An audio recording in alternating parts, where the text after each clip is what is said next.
So, welcome, ladies and gentlemen, to the first part, I guess, to this multi-part D&D campaign here. That my friend Zach, it's going to be everything has so graciously decided to DM, even though this was a kind of a. What's nice is that like camera does have a microphone on it, so I can match It the audio up. was an idea that was born of kind of a joke, honestly, and then I got inspired and started building it, and it was like, hey, let's be a cool one-shot, let's work this out. And then I realized, oh, I have so much more, like literally on, I live a few blocks away, like a few, half a city away, and on the walk home, by the time I had reached home, that 45-minute walk, I had an entire campaign mapped out in my brain, which does not happen. For explanation, I've done a lot of DMing. I've DM'd more one-shots than I care to count, both at individual places and at conventions and stuff like that. The last convention I was at, welcome, ladies and gentlemen, to the first part, I guess, varying multi-part D&D campaign. Who had been playing for years, my friend people Zach, who never played before, as well as I'm still actually DMing my first has so graciously decided to DM, I've even though this was far more DMing than I have a, actually done playing D&D. Like a 50-50 idea. So that's it was an idea experience and was kind of born of kind of a joke, honestly, and then I got inspired and started building it, and then was like, hey, this would be a cool one-shot, let's work this out. And then I realized, I have so much more, like literally I live a few blocks away. Some of the damage is going to seem weird. That is and on the walk home, still in the process of a bit of fine-tuning that over 45-minute walk I had, I'd say a good 92%, which does really run out. The rest is just seeing how it functions. But it's a combination for explanation. I've done a lot of DMing, really putting it in the Aliens universe, I've and seeing how firearms or repeating firearms, automatic explosives and such scale, both at as well as scaling at conventions and a lot of scaling it. A lot of this is built from the ground up. All of the weapons are built from the ground up. Xenomorph is a pre-existing build that I took and really playing for years. Worked for people who had never played before. As far as still actually giving my first campaign, which rulings are gonna go. Years.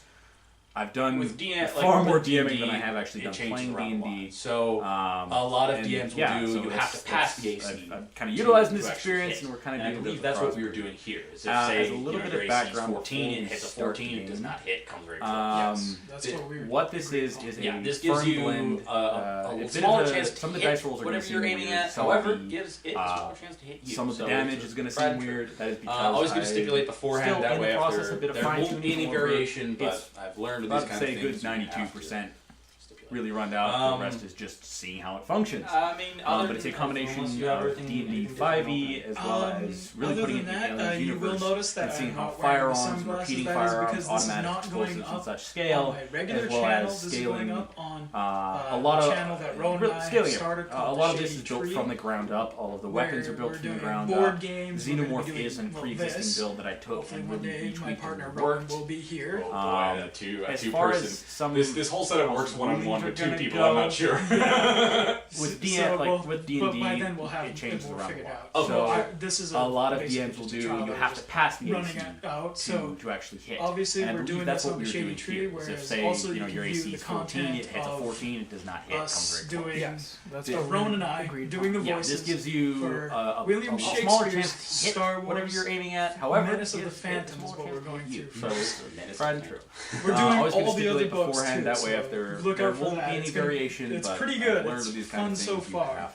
But I get to be an egg I mean, other than that, I think we are ready to. Other than that, you will notice that I'm not wearing the sunglasses. That is because this is not going up on my regular channel. This is going up on the house rules and stuff like the that. channel Another one that I Rowan kind and of I pulled have that started roll called the with Shady it Tree, in that because where we're doing board games. We're going to be doing this. If you're about to kill something or deal a dealing blow, I'll let you kind of do some narratives and stuff. Two-person. Really taking this whole setup works one-on-one with two people. I'm not sure. But I will say, if you're about to kill something, like, how do you want to do it? No matter how simple it is, or if you have flavor, as long as it's not too like, oh, I do this, this, and this to it. It's like, okay, but maybe it's not because if you're doing 4 more separate movements to take something out, it's of Roman and I doing the voices give you the opportunity to really flourish William narratively. Shakespeare's Star A lot of Wars my players, I have that. Menace of the Phantom is what we're going to first.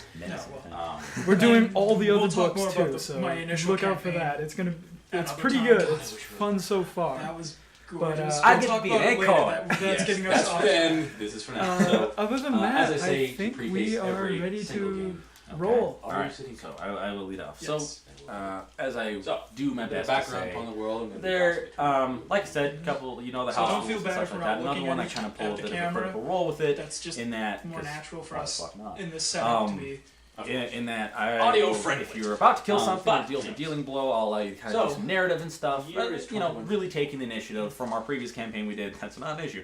But I will say, if you're about to kill something, like, how do you want to do this? No matter how simple it is, or if you have flavor, as long as it's not too like, oh, I do this, this, and this to it. It's like, okay, but maybe you don't though, because if you're doing 4 more separate movements to take something out, kind, dwarf kind, but I would still, give you the opportunity to really flourish it narratively. Spread out across. A lot of my players, I have that many centuries of generations. I don't think that's going to be an issue. No, they've had their issues. And we'll talk more about my initial campaign. However, around the year 2000, that was gorgeous. We'll talk about it later. That's getting us off then. For now. So, as I say, found a way to bring every single game. And in order to stop themselves against complete annihilation, all of the races of the world had to band together. A little bit of background. They were able to successfully stave them off, not without a fair bit of. So don't feel bad if we're not looking at the camera. Learned from that. That's just more natural for us. They were all stronger. In this setup to be. Of course. So this created audio of a unified front, and in fact, really that. Predicated the greatest period of peace and technological and scientific advancement, not just magical means across the stars. Research started going into very simple things, such as electrical cable and batteries, and began prepared. Magic and science hybridized. Instead of being turned towards weapon of war, humanity, elf kind, dwarf kind, all the varying species from the central world of Earth, beneficial spread out across the stars over the many centuries and generations. And over time, this resulted. They've had their issues. They've had their wars. They've had their scuffles, territorial issues. However, around the year 2000, jumped forward by super far. But great scale technology was somebody found a way to bring it to the fore, and in order to stop themselves against complete annihilation, all of the races of the world had to band together. This was a long time. They were able to successfully stave them off, not without a fair bit of has really been space travel. However, its luster. what they all learned from it was that at this point, they were all stronger together. A lot of the civilizations so this created a lot more of a unified front. In fact, really that individual predicated the greatest period of peace and technological and scientific advancement.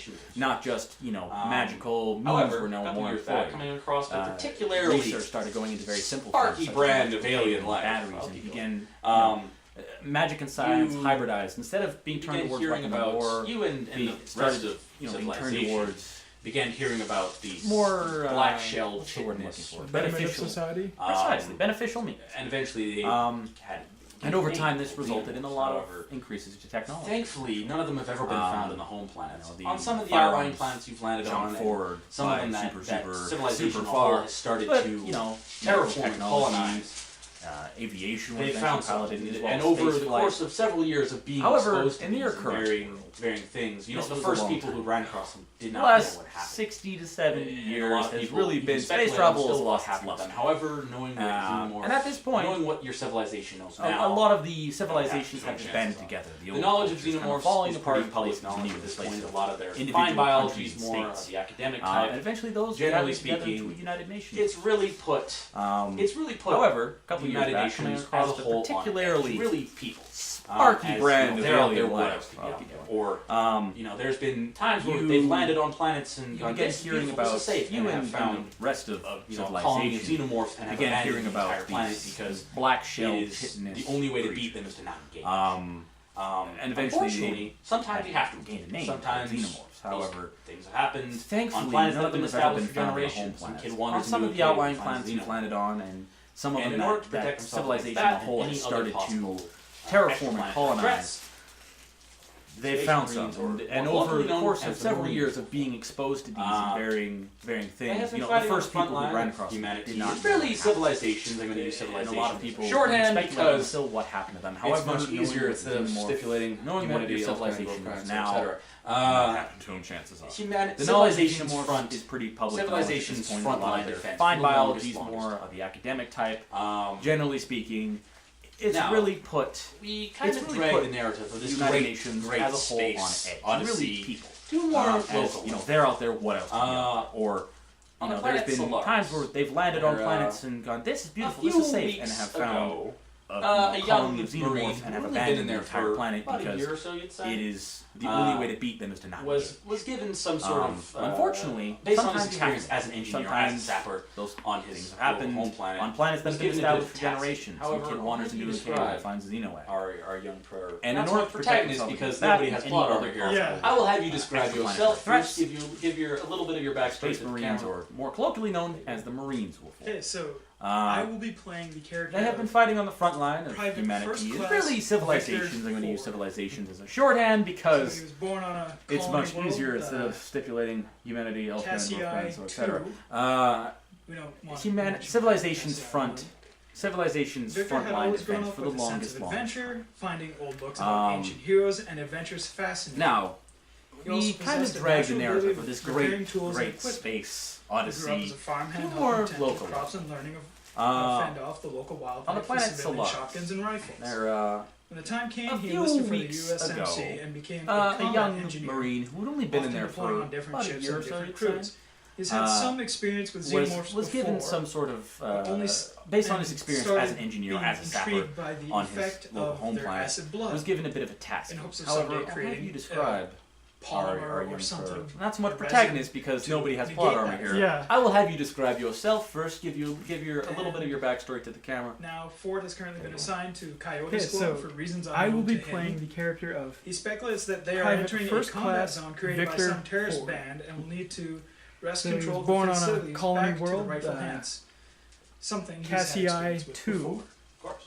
We don't want to mention what happened to Cassie 1. When you Victor had always grown up with a sense of adventure. Yeah, you speculated a lot. About it was more heroes of a quest and than adventures you actually. What struck you as odd is that possessed Marines a natural are all ability about telling repairing you tools what and to equipment. do. Exactly. He grew up as a farmhand helping tend to the crops and learning how to this fend one was off odd local because they wildlife with asked you to civilian do it, shotguns and rifles. and then they When the time came, he enlisted for the USMC and became a combat That kind of struck you as a little odd. Often deploying up to on that different point, the ships only and time different crews. you had signed anything He's was had your some experience into with the Marines, xenomorphs which before. Some days has been more of a bad thing than and others. started being intrigued by the effect of their that acid struck you blood as weird. However, in hopes of we someday boarded a creating little shuttle.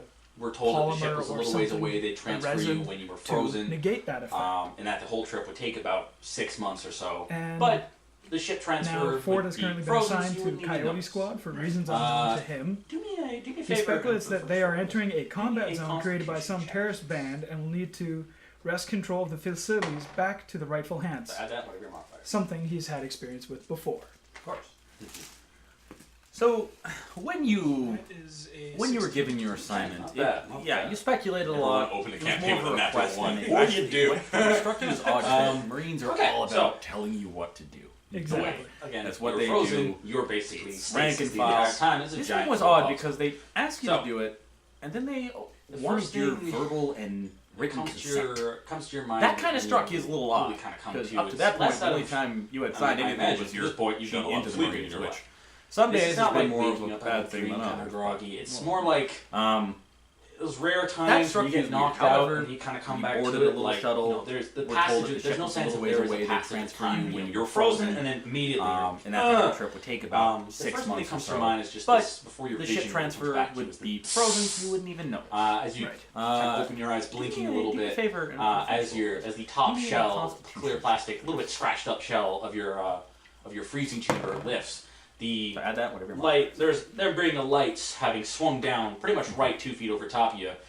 It's not feeling good, considering first thing, but it's the Marines. They're not designed for comfort. Never want to open a campaign with a natural one. And Or you do. you can hear them not open at the same Okay, time. You so- can hear them a lot more open. You have, again, you're frozen, you're basically off to the left stasis of the you. entire time as a giant Ford Buff. Down the line, a couple So- more, 1 or 2 to the right. The first thing, and you kind of just comes to your shake yourself awake when you really kind of come to. It's kind of look over. I mean, I imagine getting a glance at the ceiling, big, this big is not like structures, a couple pipes running through it. It's more like remember that you were being those rare times when you get knocked out and you kind of come back to it. Like there's the passage. There's no sense that there was a passage of time. No, you were frozen and then immediately you realize. The first thing that comes to your mind is just this before your vision really comes back to you. You're still kind of groggy. You're still waking up a little bit. You're still like, it's like waking up as the top shell, clear plastic, scratched up shell of your freezing chamber lifts. Just ease myself up. Light. They're bringing the lights having swung down pretty much right 2 feet over top of you. Take a moment to take in. It's not feeling good.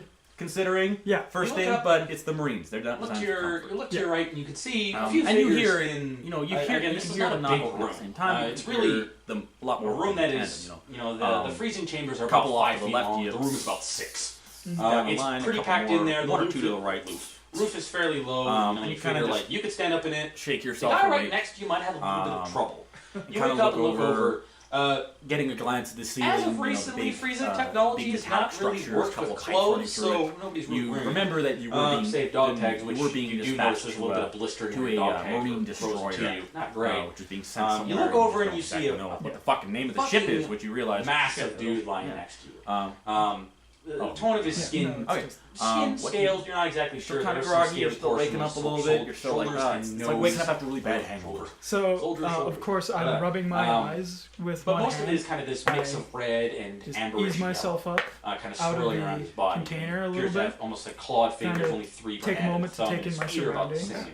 He is very sort of long, you look up pointed snout, and you still kind of you look to your right, and you can see a few figures in. Again, this is not a big room. It's really a room that is. The freezing chambers are about 5 feet long. The room is about 6. It's pretty packed in there. Beyond him appears to be very roof is fairly low. You figure like you could stand up in it. The guy right next to you might have except for 2 things. One, you wake up and look over. Very deep, like crimson. As of recently, freezing technology has not really worked with clothes, so nobody's really wearing anything. The Dragonborn say dog tags, which you do notice there's a little bit of blister near your dog tags are frozen too. Taking a look around to your left, you look over and you see the immediate left of you. You see massive dude lying next to you. It would be comical. The tone of his skin, he wasn't immediately scales, awake. You're not exactly sure. There are some scaly portions, you see the open shoulders and freezing nose. Bay, and you gather one size fits all of these kind of things. Right. And there's one of them that looks like when he was laying down, only half of them yellow was filling it up, swirling around his body. You see him. You see a halfling standing up. He's kind of got short, cropped, rather spiky blonde hair. He's rubbing his eyes, but he is very sort of long. Fat, like everybody else is still horizontal. You're kind of sitting up. He is vertical, like standing up, like stretching, doing isometric exercises, cracking his back. You know this. You've never seen dog tags jangling about. As what's called Dragonborn. You see one more. One of the fellows just beyond him appears to be very humanoid. Again, much similar to your Dragonborn. Your immediate very similar to you. This fellow appeared to have filled one, his freezing capsule. You're damn near sure they had crimson. They considered duct taping to him. You see that he has a set of horns that kind of start at his forehead. Big, jacked, bald, covered in these Dragonborn himself tattoos hair on to toe. The other fellow has sort of face, hands, black hair. Big, taking a look around to your left, brown mottled orc. You see to the immediate left of you. Sits up much like yourself. It would be comical and immediately if he wasn't immediately awake. You hear like his entire stomach contents. Because you see the open the side freezing bay. You gather one size fits all of these kind of things. Right. You can smell and it. There's one of them that looks like when he was laying down. Only half of them. The smell seems to rouse the Dragonborn a little bit as his first expression short, cropped, rather spiky blonde hair. He's rubbing his eyes. Fat, like everybody else is still horizontal. You're kind of sitting up. He is vertical, like standing up, stretching, doing isometric exercises, and like looks over, cracking his back, like his dog tags jangling about. You don't seem to be fasting in the morning, over. You don't seem to be. And again, much similar to taking it too well. Dragonborn was like right. This twisting a finger in a wound a little bit. His freezing capsule. You're down near sure they had almost had a duct taping two of them together. Fuck you! This big, jacked, bald, covered sort of runic tattoos by the way. toe. He kind of sits back up. This big, sort of deep green and brown mottled orc. He sits up much like yourselves, hovers for a second, and then immediately the Dragonborn beside sits up like, quit your bitching. None of us like it very But thankfully, he's puking facing away from you. But you far. can smell it, and it's like ugh. And like, And kind of like leans over and sees And you the in between. smell seems to rouse the dragonborn a little bit, as his first expression goes from He one kind of of Norman's over, torpid kind of relaxation. sitting up, he goes from sitting up, eyes like bolt awake, sort of amber orbs.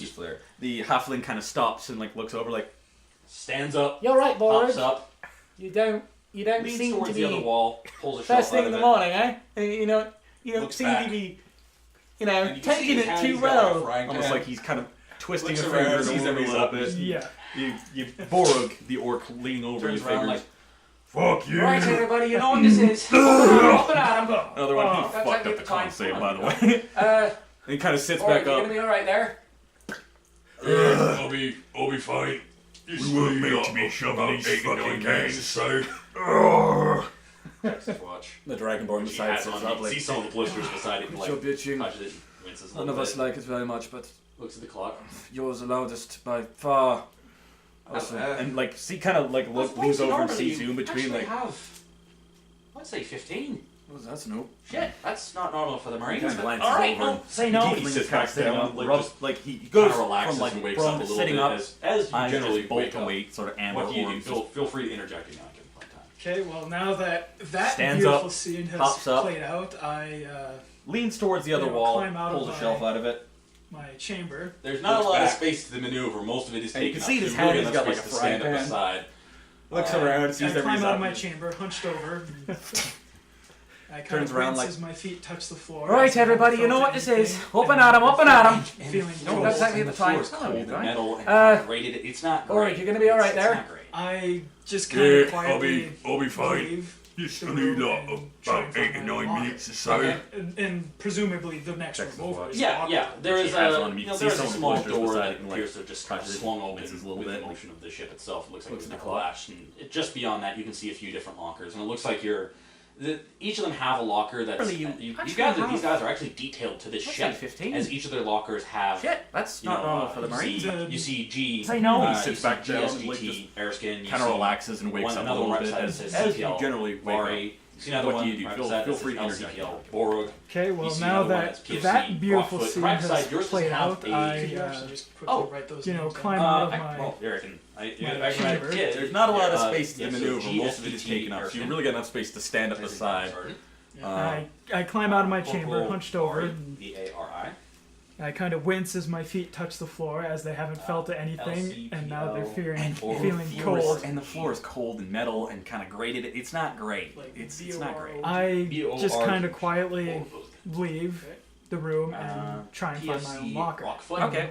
And presumably the next Spell it room out over sounds. is Yeah, locker yeah. room. There is a there is a small then door yours, that appears right to next to just swung Rockfoot's open doesn't with the seem to motion of the have ship any. itself. Like it doesn't have any labeling or anything. It Just looks like beyond your that, you can see a duffel few bag different was just lockers, kind and of it looks like in you're there. And each of the them door has is kind of lockers. open, but You- there's you enough guys- shit you in guys there are that like it's detailed just to kind of the ship. holding itself. As And you're each like, of their lockers okay. have, you know. But you do have a locker that's G, kind of unceremoniously G, shoved into GSGT, slam. Airskin, you Hope see you didn't have anything breakable. one, there, another one like right I beside that said. says I CPL, hope my Vari. fucking See another motion one tracker right and beside all that says isn't LCPL, damaged. Boro. I just You replaced the see another screen. one that's PFC, Rockfoot. Right beside yours doesn't have a. Could you actually just quickly Oh, write those names down? Well, Okay. here I can. So I can I write move yeah, over yeah, to here, my yeah, so locker and I start GSGT getting Erskine. dressed, and Yeah. As in Gary, sorry. I just put on my BDU. I don't need Corporal. the. Yeah, power. you're not dropping into dress blues, which you do have with you, nor are you rocking into your combat LCPL. harnesses. as standard Just people. my standard, Yeah. whatever BDU color. Yeah, you kind of. It's the standard sort of Marines multi-cam BORG. on pattern, you know, standard pants, and you have the undershirt and such like that. PFC, And as you're doing Rockfoot. that, kind of pulling over your shirt and such, you That can one. hear. Spelling out sounds. Generally, you figure it's most of the group kind of walking. And then behind yours, making idle right chat. next to Rockfoot's, doesn't seem to have. Rockfoot just like, it keeps doesn't have stretching any his labeling or shoulders, anything, like, it just looks like your duffel bag was just kind of I say, shoved in there, and I the know door is kind of open, but there's enough shit in there that It's like like it's just kind of always the holding left, itself, and you're like. and my right tail cuff is always But you fucked up. do have a locker. They just kind of unceremoniously You can shoved it practically and hear slammed the it. eyes Hope you rolling. didn't have anything Yeah. breakable in there. Because Is all I you gotta say. gather, this I hope he my fucking always fucking says motion this. tracker and all It's that isn't getting like damaged. you I can just hear the replaced the dragonborn screen. muttering under Yeah. his breath. You will see. Yeah. We'll see. Okay. Like Rockfoot. So kinda walks I outside move and over opens to up, like, my locker and I start getting sort of dressed at and you I with the Yeah. door. Yeah, but, I just put on my BDU. I don't need the. Yeah, you're not dropping into the dress blues, but you do have with you more. You rocking into your combat. Just my standard whatever BDU color. Yeah, you kind of it's the standard sort of Marines multicam on pattern. You know, the standard pants, and you have the undershirt and such like that. And as you're doing that, kind of pulling over your shirt and such, you can hear.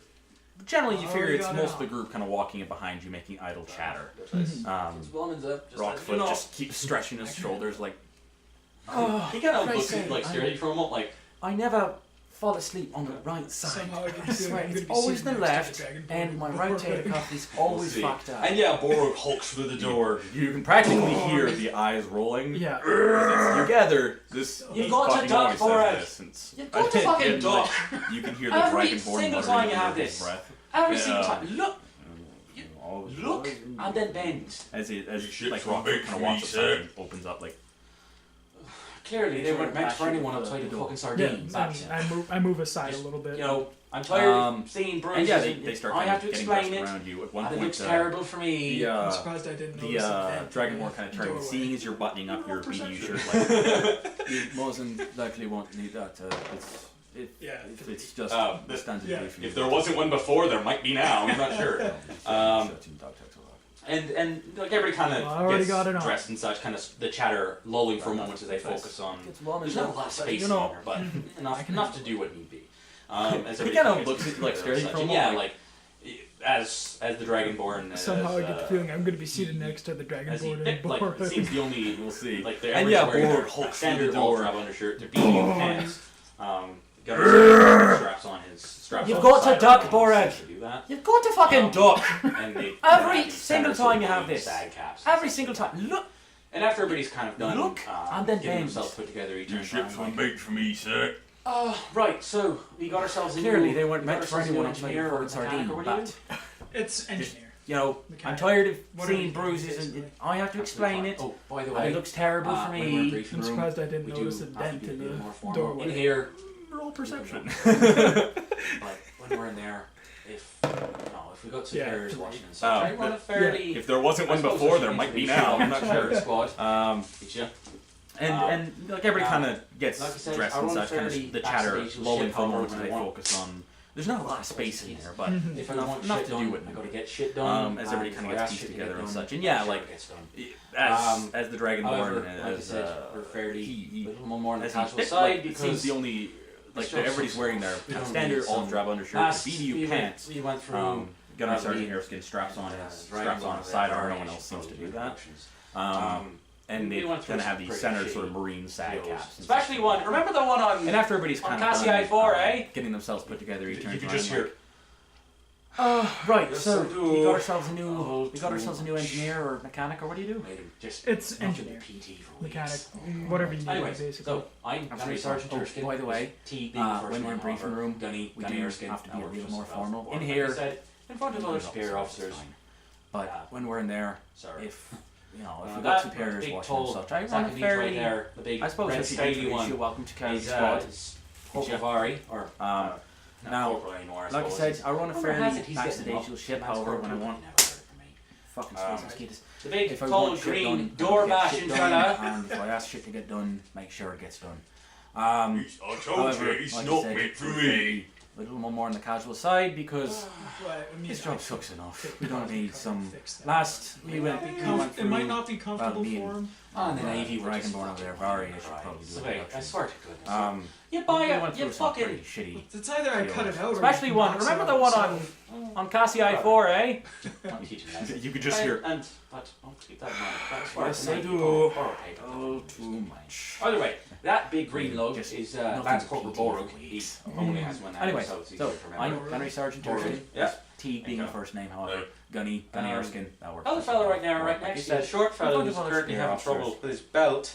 Do you need a hand there? I've got it. That big tall sack of meat right there, the big red scaly one. He fumbles with it, his belt breaks. Corporal not corporal anymore. Oh yeah? I suppose you've got it. Where has it? He's getting it up. I've got it. He just starts tying it. The big tall green door bashing fella. We'll have call signs and such, Marco. I'll let everybody. I told you, it's not we have a made bit for more time me. than normal. Normally, as I'm sure you probably know, I could know take exactly. plasma You'll have to and fix fill me in that, on your but stuff. it But might normally, not be it might not be comfortable for 5 him. minutes before you Ah, got the Navy would just fucking whine and cry. The fact that they woke us up 10 minutes earlier than normal. You fucking. It's either I cut it out or he knocks it out himself. I'd rather have that. It's weird, but you know what? But keep that in mind. So, but I swear, but first off, yeah, if you could introduce yourself to the rest of us. Either way, that big green lug is Lance Corporal Borug. He So I only has kinda one just name, so turn it's easy towards to him and remember. say, Borug. Yeah. I'll say, Hey. PFC Victor The Ford. other fellow right now, right next to you, the short fellow who's currently having trouble with his belt. If you need some Do you fixing, need a hand there? I can probably I've got it. I've Well, got it. strapping me smart guy's been a little finicky lately, but we'll see what Fumbles with it, his happens. belt breaks. Let's tape it. Oh yeah? I mean, You've got it? Don't take I've got it. He just starts tying it. That one there is because PFC Pokemon. Rockfoot. Do you think? No, We'll I have full fucking signs of nerve. such, Marco. Why are you holding me holding around the We have a bit wrinkles? more time than normal. We'll see. Normally, as I'm We'll sure take it you up when we get to probably the know, armory, I don't actually. know I'm sure we'll exactly. get to the You'll have to armory. fill me in on R- your remind me to Normally come we're waking over away and from take the a ship look at until about it. 5 minutes before you Thank gotta you. be at the briefing hall, Yeah, which I is don't standard training. think- I The don't fact that they woke think us up they're- 10 they minutes just woke earlier us up than for normal. the sake is of waking up. My guess is we're He's we're gonna get supposed watching to both be, of so us. we'll have a chance to stop at the armory. Speaking of, It's weird, but well, you know first what? off, where are you I'm not from? about to complain. I'm So, from but Cassia first off, too. yeah, if you could introduce yourself to the rest of us. Ah, another So fanboy. kind of just Nice to turn see. towards him and say, Cassie I'm, I too. say, What about PFC Victor what Ford, city are you more combat engineer. Out in the boonies. Good to have an Northern engineer back. Hemisphere. if you need something fixing, I can probably. Cassie I too is very versatile. Well, strapping me smart It's a lot guy's of been fun, a little you know. finicky lately, You but gather, we'll like, see what if happens. he was to try to Versus guess, what- there's so many versus small inlets and towns that it's like, I mean, no. No one ever tries to guess the city, it's just really the planet. Yeah. Because there's, Cassie I would too that is less cause than a maybe problem 5,000 people. at all? Yeah, it's No, I it's fucking nerve. backwater by. Why are you Yeah, holding me yeah, holding by the around backwater. the Oh wrinkles? yeah, middle of fucking We'll nowhere. see.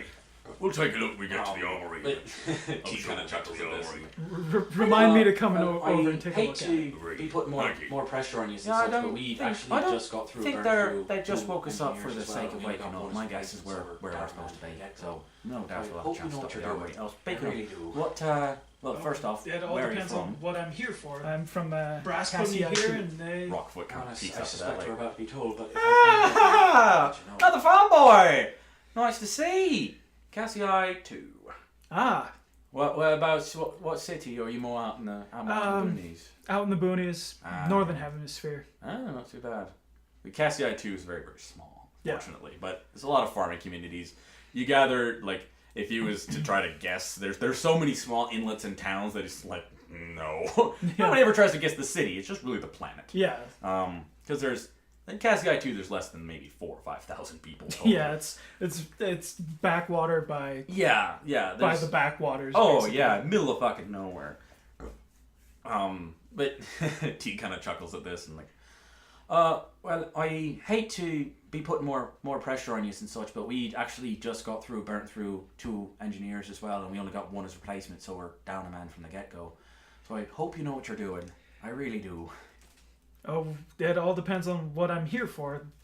Brass put me here, and they. Honest, I suspect we're about to be told, but if I find out more, I'll let you know. I have a general idea, but it's never my pay grade.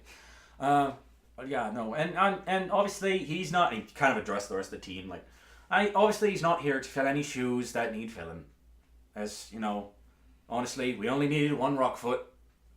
There's Marco kind of. He was annoying. I'm Glad he broke his fucking leg. Yeah, I'm not here to step on anyone's toes or. Well, don't worry, fill any the boots. bar's set fairly low. At this, Borog and Teshik, the Dragonborn, just kind of have a deep, hearty rumble chuckle behind them. You gather Marco's kind of the whipping boy of the squadron already by default. Don't worry, we had his dumb fuck of a cousin in here as a sapper, and then we had his brother in here as an engineer. Half our squad was Rockfoots. Let me tell you, you don't want more than 1 in one place. Like, he's kind of stage whispering, knowing he can hear him, and knowing he won't say shit. Like, you don't want more than 1 of them in one place. His dumbass cousin, what did he do again, Marco, please? He went and, he got drunk and tried to ride a gunship. And thank goodness it wasn't off the ground. He broke both of his legs. And Guaranteed you, he's going to sit there the entire time in the infirmary and then go on holiday and then retire from the Marines as soon as he's out. He just gets max pay, which I can't suppose I can't hate him for, but still. Just in their monologue, I'm thinking I'm on like the bottom rung, the bottom rungs of the USMC right now. What have I been stuffed into? Well, and your previous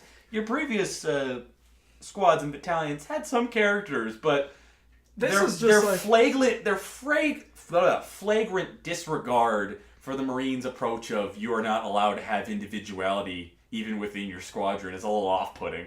And you gather that's from Gunny kind of just being like, no one's around, fuck you. Like, his more like, knowing it's very relaxed. Yeah, knowing when he can circumvent the rules. So now I know I'm serving on probably a ship nobody else knows in the fucking Marines exists. Oh yeah, you don't, you're suddenly having second thoughts about you're not exactly sure.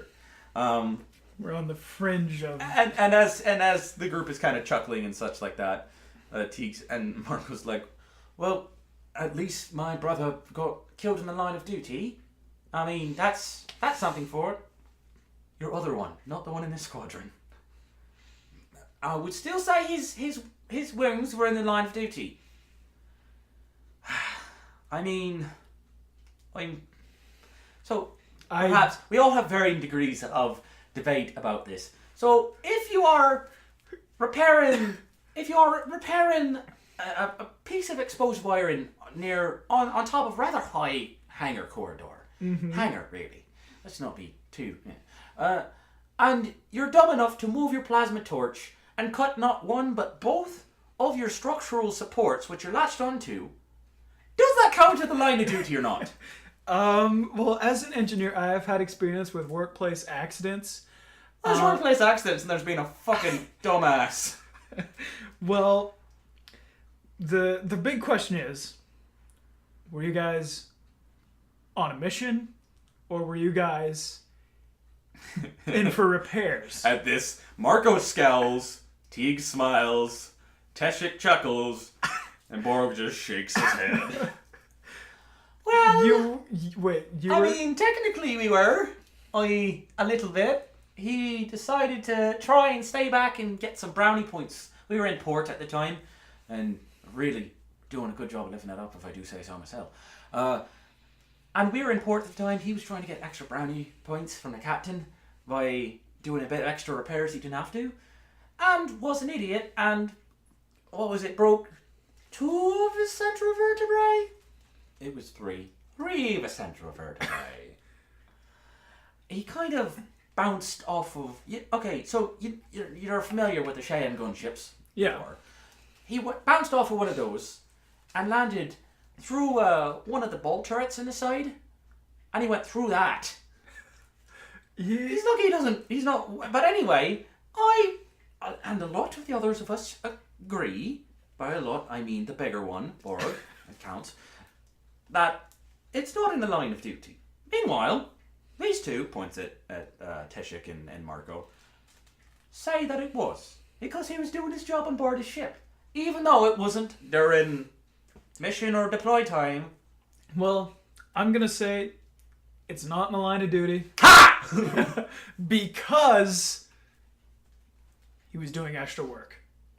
If he had been told to, not wanting to, it would have been different. If he wasn't, a tryhard that didn't want to party with Borg, then maybe he would be here today.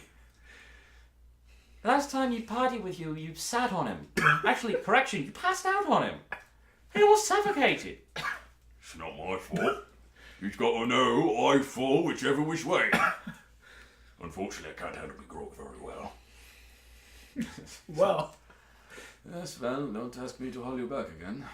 Trying to explain that, he hurt his knee, that's only going to fly so many times. But it worked though, didn't it? That does not... You can almost see Teshik deflate a little bit, like... I'm surrounded by idiots, yeah, that's all I can do, yeah. Okay, I don't know where to go from that. I do, don't worry. That was a lot of just... A lot of shit. Oh yeah, well, That's how I do it. I just dump you in. That was Coyote Squad. Yeah, welcome to Coyote Squad. Fuck. And yes. So, actually, at this point in time, your the light above your is it still going? We can cut this. Or we won't. I don't know. We shall see. Technical difficulties, making sure shit still works. Works. Okay, is it? It can't be dead already. No. It had like full battery. Oh. Oh well, it's more of an audio thing anyway. Yeah, I think it's actually just dead. Okay, well that's okay. We lost our video. We'll just have to cut to black for whenever this worked, but that's okay. As long as we got the audio, that's the important part. So whatever. This will just be an audio thing. I can. We'll have videos for the first part of it. Well, I guess we don't have to worry about directional lighting or shots or anything, huh? Yeah, I didn't think my camera would die that quickly. All right. Well, continuing on. Now I'm not so much worried about a camera. Yeah, that makes it a little better. Yeah. I'll just I'll just put some visuals in or something. Yeah, I'll have to plan something out. But above you, you see there's a small row of lights above what you gather is an exterior door. It's right kind of by your locker. Again, this room is very small, not a lot of spaces for it. And you see a light go from green and flicks over to yellow. And T kind of looks up and notices this, like, all right, well, I suppose that's us off heading. Now, the question is, do we go to the mess hall first, or are they going to send us straight to the briefing room? We'll know more once you get to the main place, but I don't know what sort of discipline levels you lads had back on Cassiopeia 2, but don't, be chortling and laughing as we go down the hallways. They don't like that very much. We're supposed to be, as soon as we leave this room, we're supposed to be professionals. That means you, Rockfoot. Don't worry, I've served with multiple squads. Alright, very well. Yeah, I guess we'll talk, we'll walk and talk with me. Well, and he opens the doors and kind of looks around and looks out in the hallway, and you can actually see several different squads walking by, and not only just Marines, but naval personnel, a couple of sort of every conceivable, varying from your standard sort of operator security to what you gather wearing tool belts and such like that. A lot of back and forth, but a lot of the guys in Marines uniforms seem to be walking down the hallway a little bit further. And he kind of beckons to the rest of you, and you guys not so much like form up in a line or nothing like that. You just kind of all stick close as you walk into the hallway. Now, as claustrophobic as your quarters just were, it seems to be the reverse in the hallway. It's nice and wide, 20 foot by 20 foot. Just you can actually stand out, stretch. You can see Borog actually stand up to his full strength, kind of groaning a little bit. And you begin walking down a very, very, very long corridor. You're not sure, but you gather this is either a really big ship or this thing runs the entire length of it. Walking along it, there's a couple of doors inset and a couple of signs pointing different which ways, just to different decks and stairwells and such. It's all very uniformly laid out. Sort of dark steel, dark gray. The floors are kind of lit up by ground lighting, and there's just the little lighting holes in the roofs and such like that. And you're passing by. A lot of the naval personnel are kind of making way for you and such, but the Marines are all heading the same direction. Some squads are jotting by you faster. There's not a lot, but as you're walking, Teague's kind of chattering in your ear a little bit, and like, all right, so do me a favor and just tell me exactly what sort of combat experience you got, because more than likely we're going to be going into combat, so I got to know just to make sure what you can handle. Well, I've had my fair share of combat drops, but nothing too serious. Quelling the random insurrection of. How many drops? About 5. Of course, I might not be remembering that correctly. There was a couple times where people I served with didn't secure their gear quite, and we took a bad bump, and I... Ooh. Roll a history check for me, please. 5. Oh, yeah. Even with your modifiers. Yeah, you feel like it's been more than 5, but you've had some blunt force trauma, and that might... as you're saying this, T kind of nods, like... Oh yeah, no, I've been familiar with that. Unfortunately, I was the fella that didn't secure my sidearm, and it came and hit me, and Teshik bounced off his noggin fairly good too. So trust me, I know that feel all too well. But 5's not bad. I was actually, to be honest, we're our particular detachment of Marines, especially where we're shuttled around, this particular destroyer, by the way, you're on the ship called the Shepard of Fire, by the way. It's a great name, I love it. It was renamed from Spirit to Fire, because Shepard's more scary, apparently, or whatever, a different captain or something. Either way, we're a lighter destroyer in the crew, in the group, so we have some detachments of Marines, but mostly we're just working tandem with the ship. Mm-hmm. So we do a fair amount of combat dropping. However, the combat, and he kind of moves his fingers in the quotation marks, like combat, less so, more just securing the area. However, you can still count it in your logs. That said, it's honestly, we don't normally get very much new personnel. We kind of get shit on as far as getting new supplies and such. I mean, for example, we lost 2 people, we only gained 1. However, I was expecting a complete rookie, so you having some drops behind you is nice. Myself, I've done about 32-ish. 4 of those I didn't do much shooting on, but enough to count. Me and Teshik have been with each other since the very beginning. Boru came not long after that in the Lightfoot crew, or Rockfoot crew. Halflings, you get light and Rockfoot. There's so many.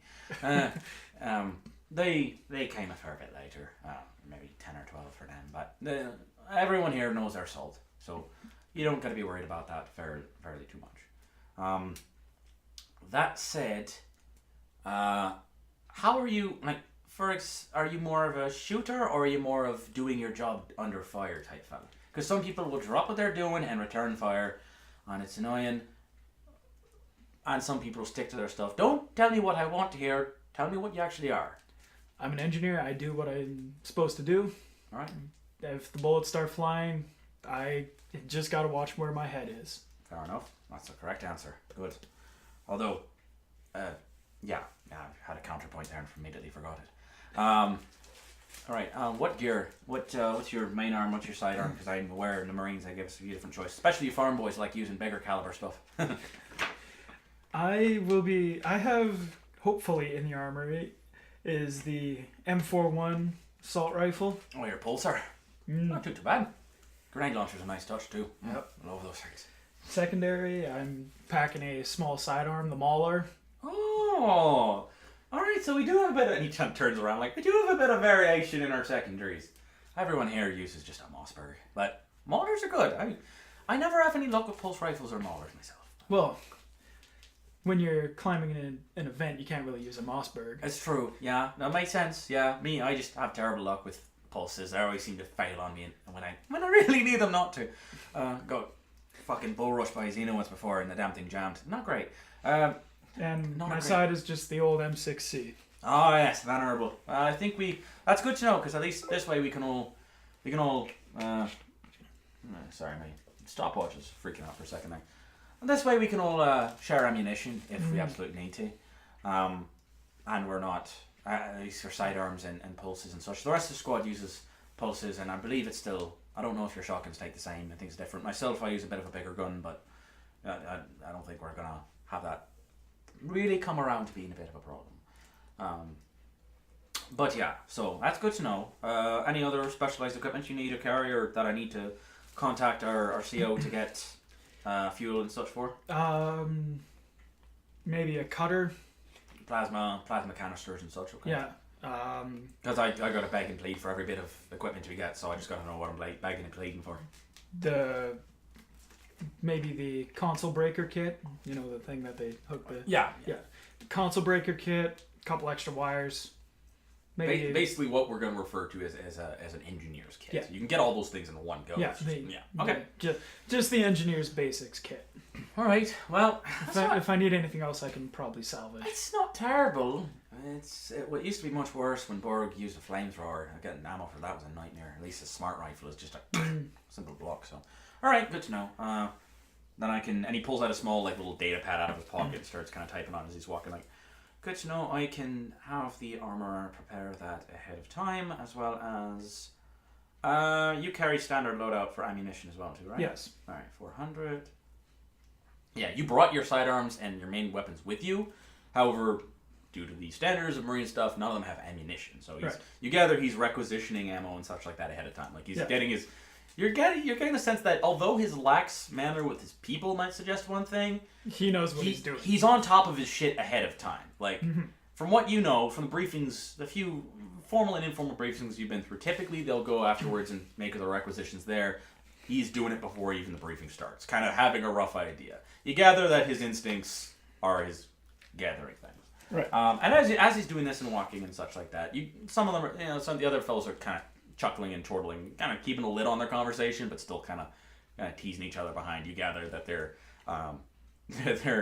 joking at the general loyalty of Rockfoot's girlfriend, and as they do, and Rockfoot kind of complaining like, maybe one day I'm going to find out where you put that picture of her, and I'm going to shove it so far up your right nostril that you'll be able to think about it.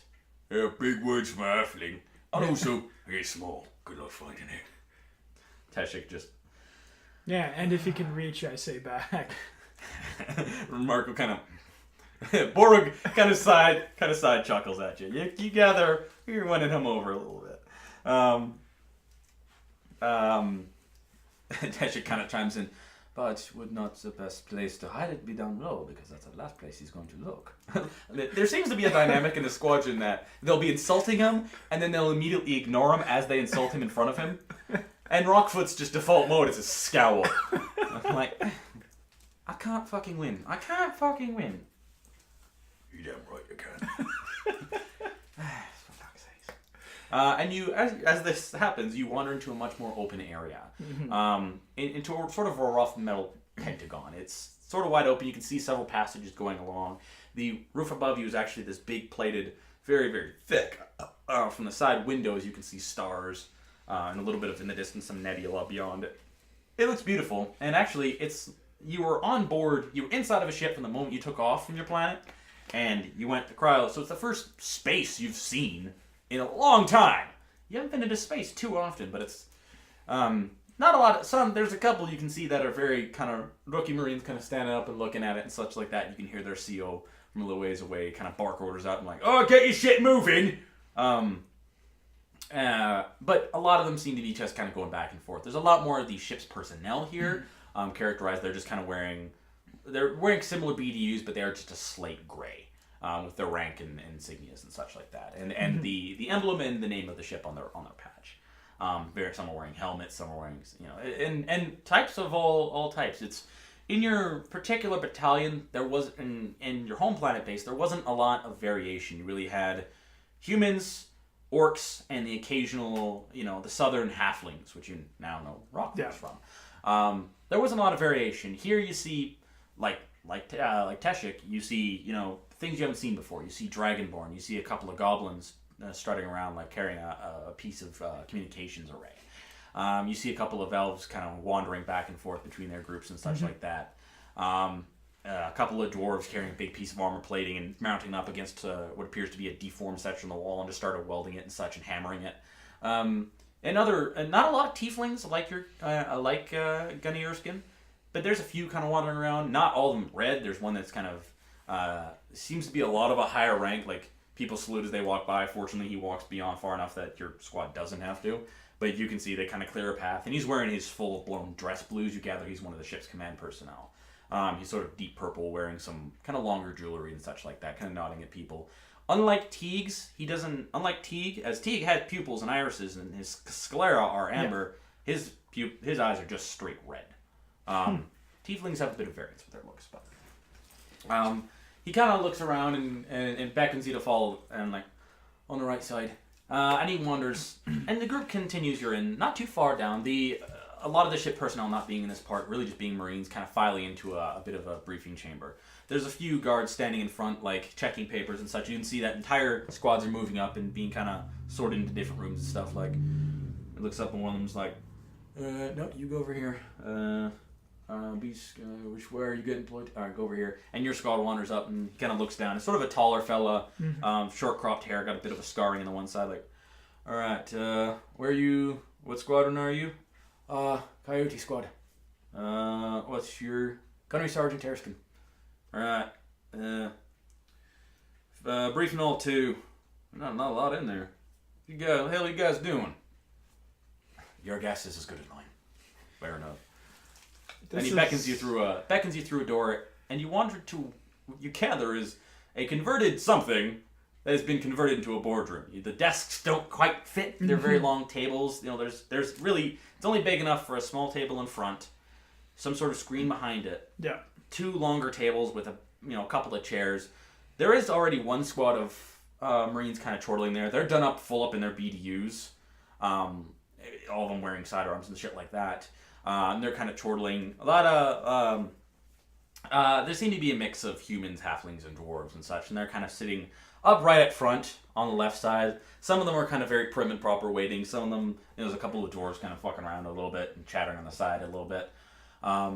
There is a figure standing up front, kind of turned away, facing a smaller desk at the back, kind of typing on what you gather is a data pad.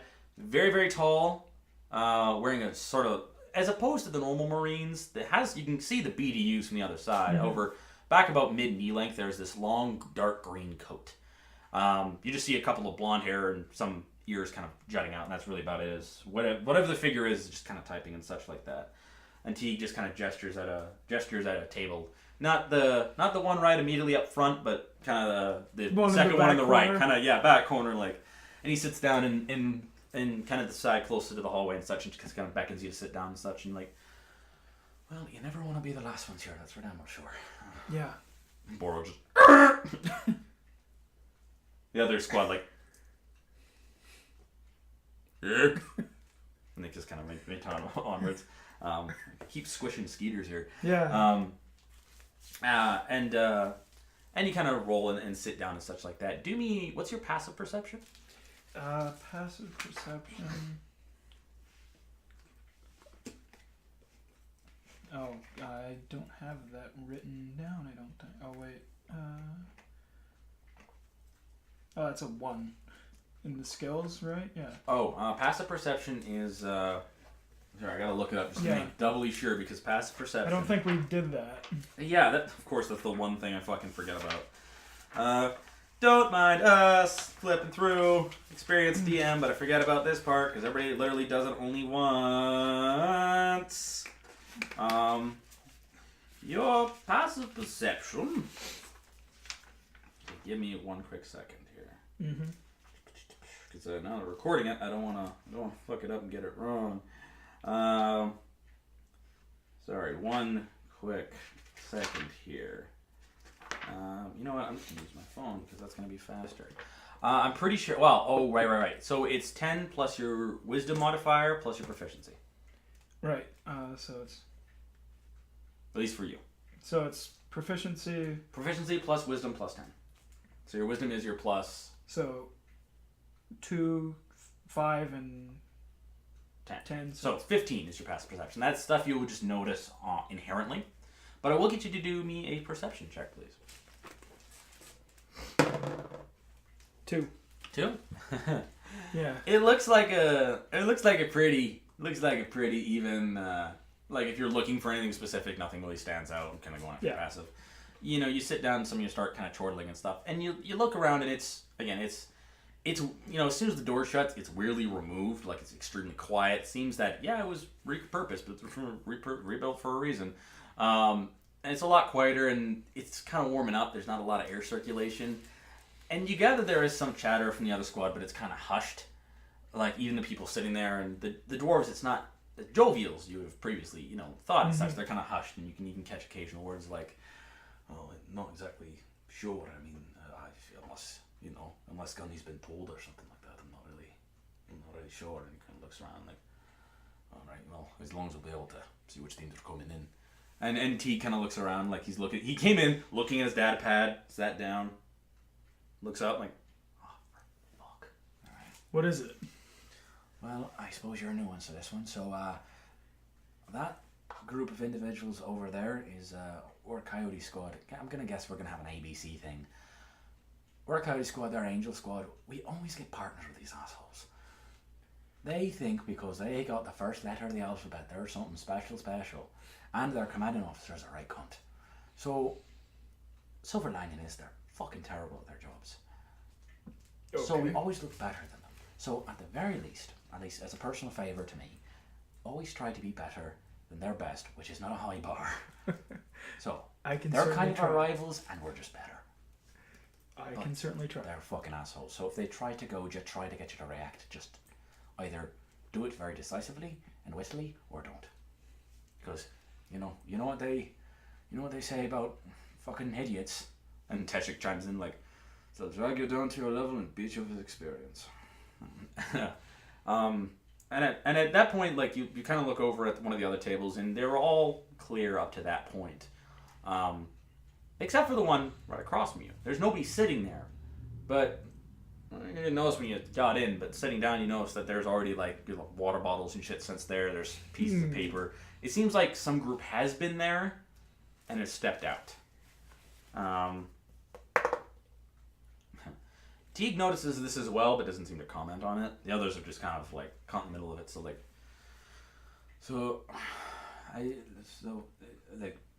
VP70 M6, obviously it's going to be the M6C. But I'm just saying, if you increase the barrel length of a VP70, it would be much better. Oh, shut it. God, it's the full fucking time we've had this conversation. A VP can and always will be a piece of shit. Even if you stick a long belt as a suppressor, I could put your goddamn hand on the end of that, it would stick, well, it probably still do nothing, but it's not going to make a difference. It's still a piece of shit. I'm just saying it could be made to be good. We don't need that, though, when we have the M6C. That's Marco. Yeah. That's true. I'm just saying, I'm not, obviously the M6C is better in that regard, but I'm saying is the VP70 could be made into a good service weapon, and he doesn't seem to want to see that. I'm just saying. You know how some people are with their weapons. Oh yeah. Also, I've heard the wise, never touch his smart gun unless he asks you to. Well, good thing he's already asked me to. Yeah, I'm right here, you know. Oh, right. It's surprising, really. It kind of shorts and chuckles. Had to stop myself from making a comment about someone's aim who uses a computer. I was going to, and I was just feel free if you want. I stopped it, and I was just like, yeah, no, that's a bad idea. And so you hear the door hiss open behind you as the door open. And as that happens, we're going to take a small break. Because we're at an hour. So.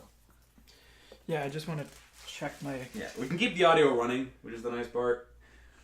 I just want to figure this out. Did it actually... Charge it, because I gotta pee and shit. So. Yeah. Well, not pee and shit, but pee. No, jeez. Did it die? Yeah. Alright, well... It was fucking dead. We'll just have to do without it. The chances are it fucking... We really should have kept the... Oh yeah, we did keep the thing pointed back at us, right? Yeah. So it went out really early on, so... Yeah, it's not even worth... At the very least, we're going to have a video intro, and then... Yeah, and then it'll just go into... Could be worse things. It'll just go into its own, like, little...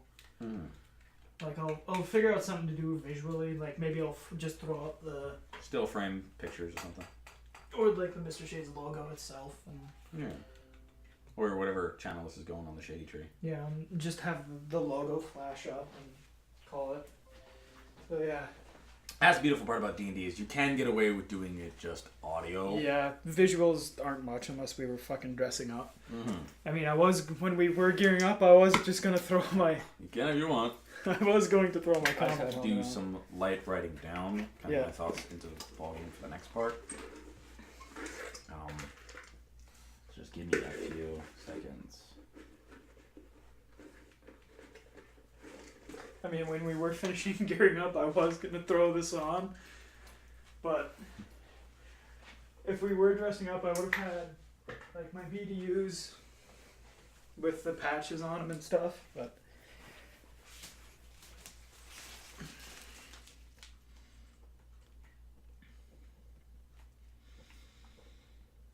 why is it every time I'm recording, people are fucking trying to call you and shit? And like texting me and stuff.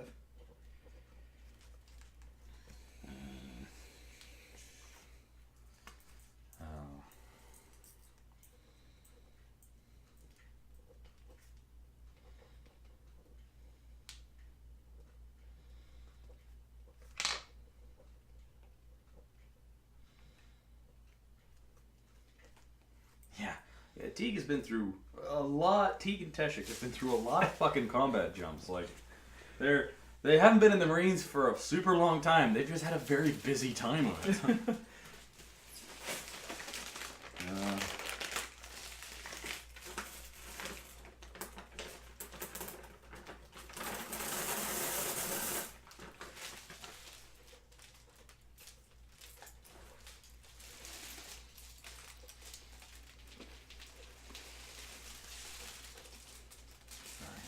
Drafting up stuff the next part. Just kind of, it's more or less. Actually, less I'm just drafting gonna stop this. Okay. And we are rolling. Okay. Well, actually, we'll do a hard. It's a little easier now that I don't actually have the camera because this is more of a talking thing. So. Yeah, thankfully. Yeah, so I'll just start the stopwatch and we'll just kind of. I'll give it a. Yeah. We'll have to do like a hard cut or something. All right. So we return from the break. All right. So yes.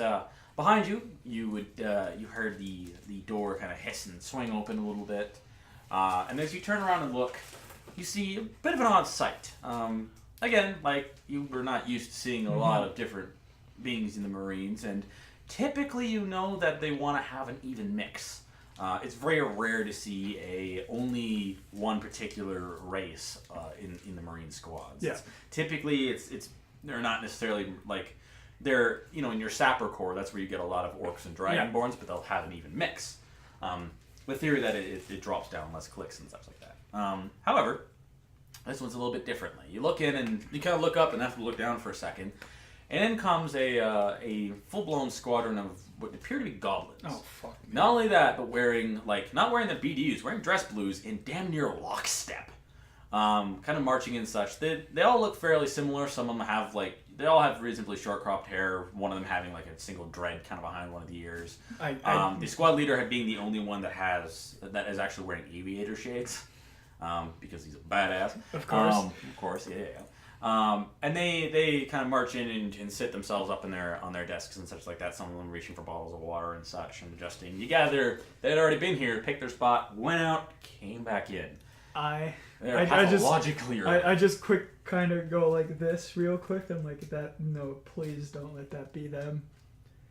And everybody kind of looks over. Like, the room pretty much falls quiet except for the two dwarves who are facing away or just like keep kind of yammering back and forth and like.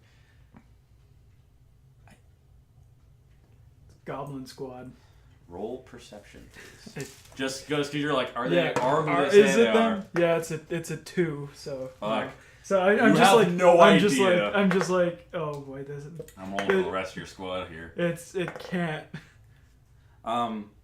Teague's just like, Teague and Borog are kind of sitting there like. Rockfoot is just looking at the wall like he's natural one, he's just off. Teshik like looks over for a second like. Holy fuck. Well, I don't know about you, but I just got a lot more excited and worried at the same time.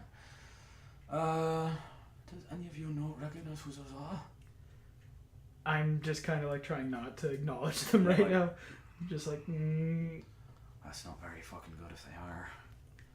I'm extremely sure, like very, very sure. That's who they are. I've worked with them before. You worked with them before? Well, that never came up. That was on another ship. You've got to tell me that story. Wait a minute, I jerry-rigged a couple things for them in their ship. Oh, yes. It was very hush-hush, but... Rockfoot kind of tunes back in like, what are you whispering about now? Do you all know who those are? The goblins? Let's be careful. No, but you don't know who those are? Can't say I do. Please tell me they don't notice. Please tell me they don't notice us. The wait. Rockfoot staring. Please tell me Rockfoot staring. Teshik is doing his level best I'm like curled like this. Oh jeez, you're not very obvious at all. Yeah. And Teshik kind of looks like that is Banshee Squad. So you do have heard of the Banshee Squad, yeah? They don't sound familiar. Are you actually seriously kidding? Right now.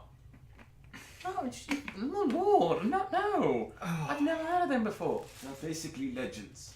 For the purpose of any listeners, because I was thinking you wouldn't have any knowledge of them or wouldn't be sure. You recall, this will be easier. You'll recall, and the reason you're like, oh god, because you're not exactly sure what to think. Yeah. You've jury-rigged some stuff for them, and also know that they're typically called in when shit's either needs securing or has hit the fan. Yes.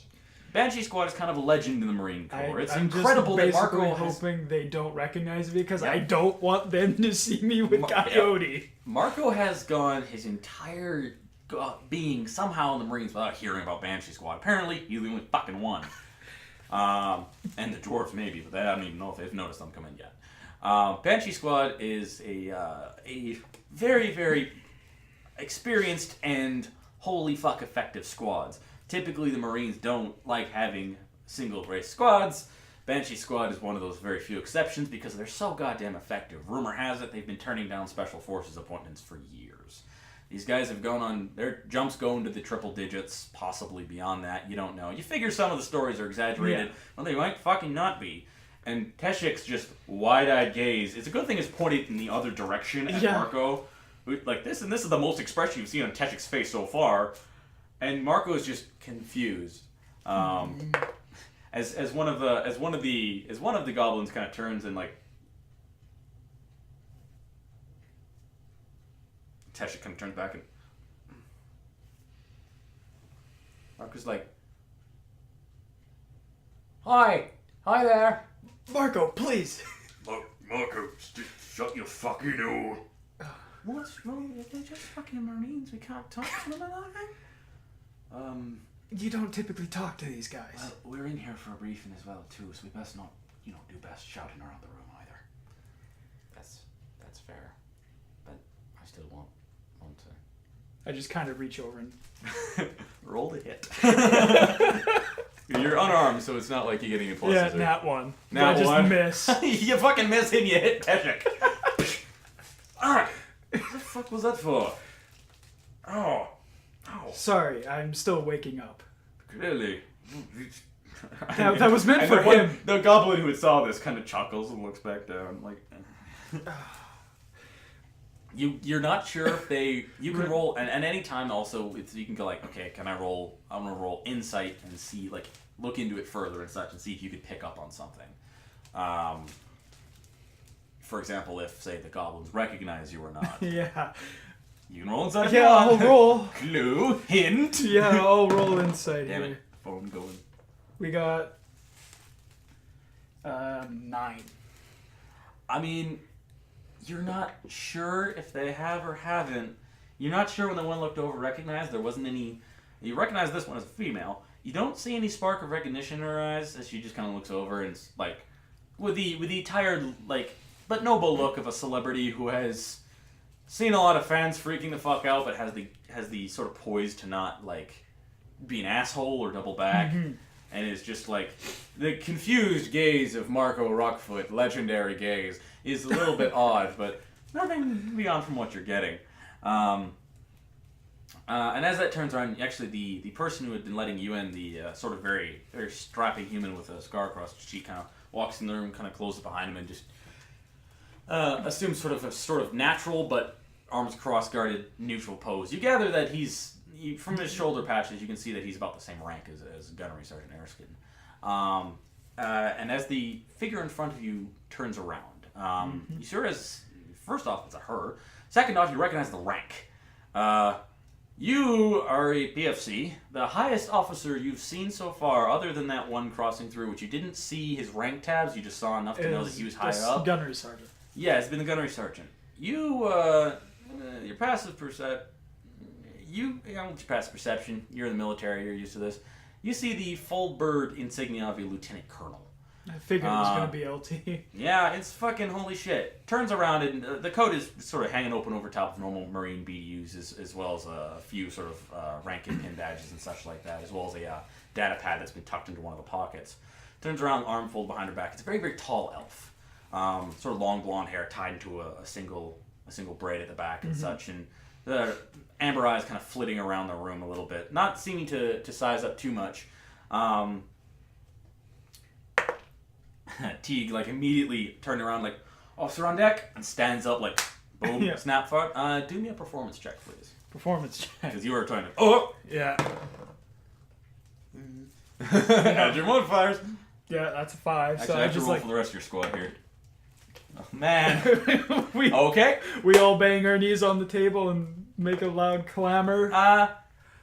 The old hands, Erskine, Teshik, and Borog to an extent, fire up from the amount of scraping he put across the floor. He actually got up incredibly daintily. You and Rockfoot are a little unprepared. Yeah. And while you manage to stand up without brushing your chair noisily, you can see Teague's jaw knit a little bit, like clench, as Rockfoot stands up and successfully knocks his fucking chair over. Not surprisingly, Banshee Squad gets up without a fucking sound, rock solid. Angel Squad, they all do fairly well, except for one of them kind of slides a chair noisily. But it's like everybody stands up, and then you hear as the Rockfoot standing there, like.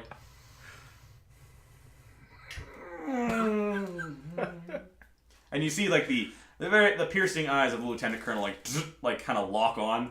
And for a second, it feels like as she's kind of looking over your squadron, does not look like the happiest elf in the world. Not by far. And she kind of stares daggers for a second at the gunny, then kind of moves along, then sees you for a second, her eyes narrow for a second, and then you see like, oh, right. And then looks down at Rockfoot in his chair behind him, like, am I the only one who's a human in this room? You're not the only one who's a human. Half of Angel Squad is pretty much human. It's just humans. Yeah, you seem to be like, what the fuck? I'm the one guy in a Benetton out here. Do I have a fucking feather in my hat or something? Well, for the good thing that the dwarves don't look. The dwarves look like shorter people. It's the halflings that have a really noticeable difference. Yeah. Like oftentimes you've done in the past, you've mistaken human for a dwarf, dwarf for a human. In both circumstances, it started a fight. That's what it do. Yeah, it's how it goes. Yep. But like she kind of stands and gestures out with her hand. I should probably be more descriptive of my physical movements for the audio. And like points and gestures at Rockfoot, who kind of stands there, like eyes going from normal to wide for a second. And Teague's like breaks like stance. We'll fucking pick it up. Aye, sir. Turns around, locksteps, like. Sorry about that, ma'am. Won't happen again. I suspect not. And she turns and looks around like. So, glad you all decided to come on time. First off, how many squadrons do we have here? 3, 1. Okay, good. So first off, how many of you here have done drops aboard the older gunships? And a couple of them stick up their hands, and both Teague and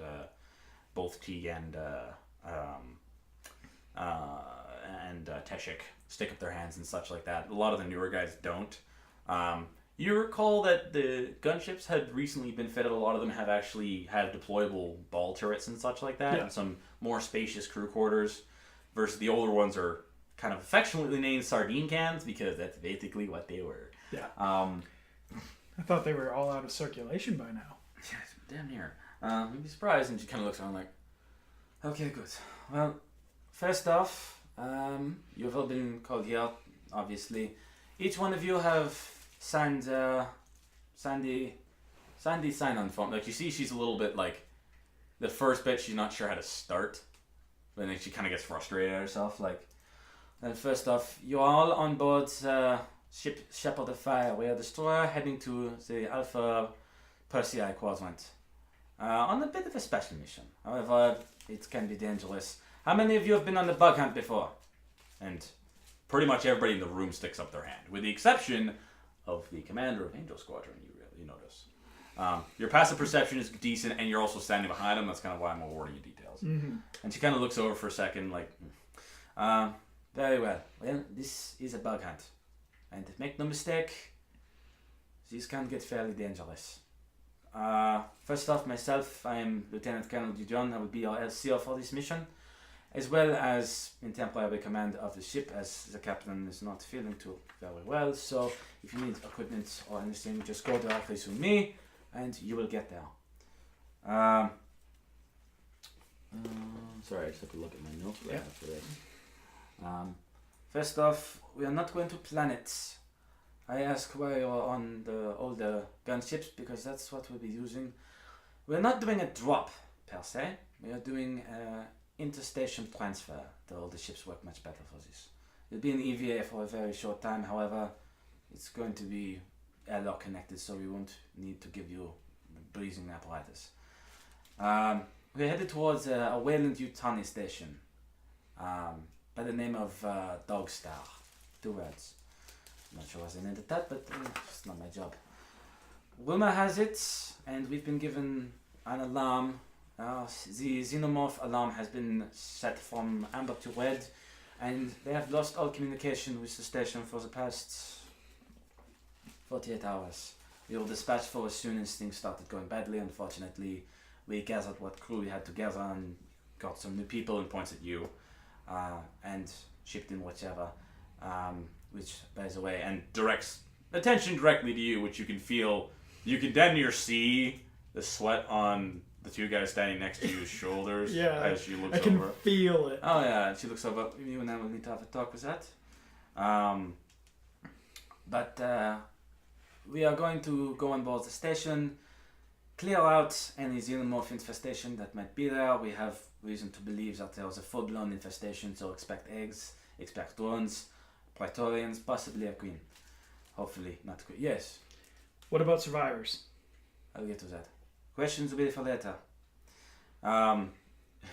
You gather that she gives you 1 chance. Because she kind of pauses for a second and... If there are survivors, the amber alert is at red, so if there are survivors, we have to follow the protocol. Chances are they've been infected.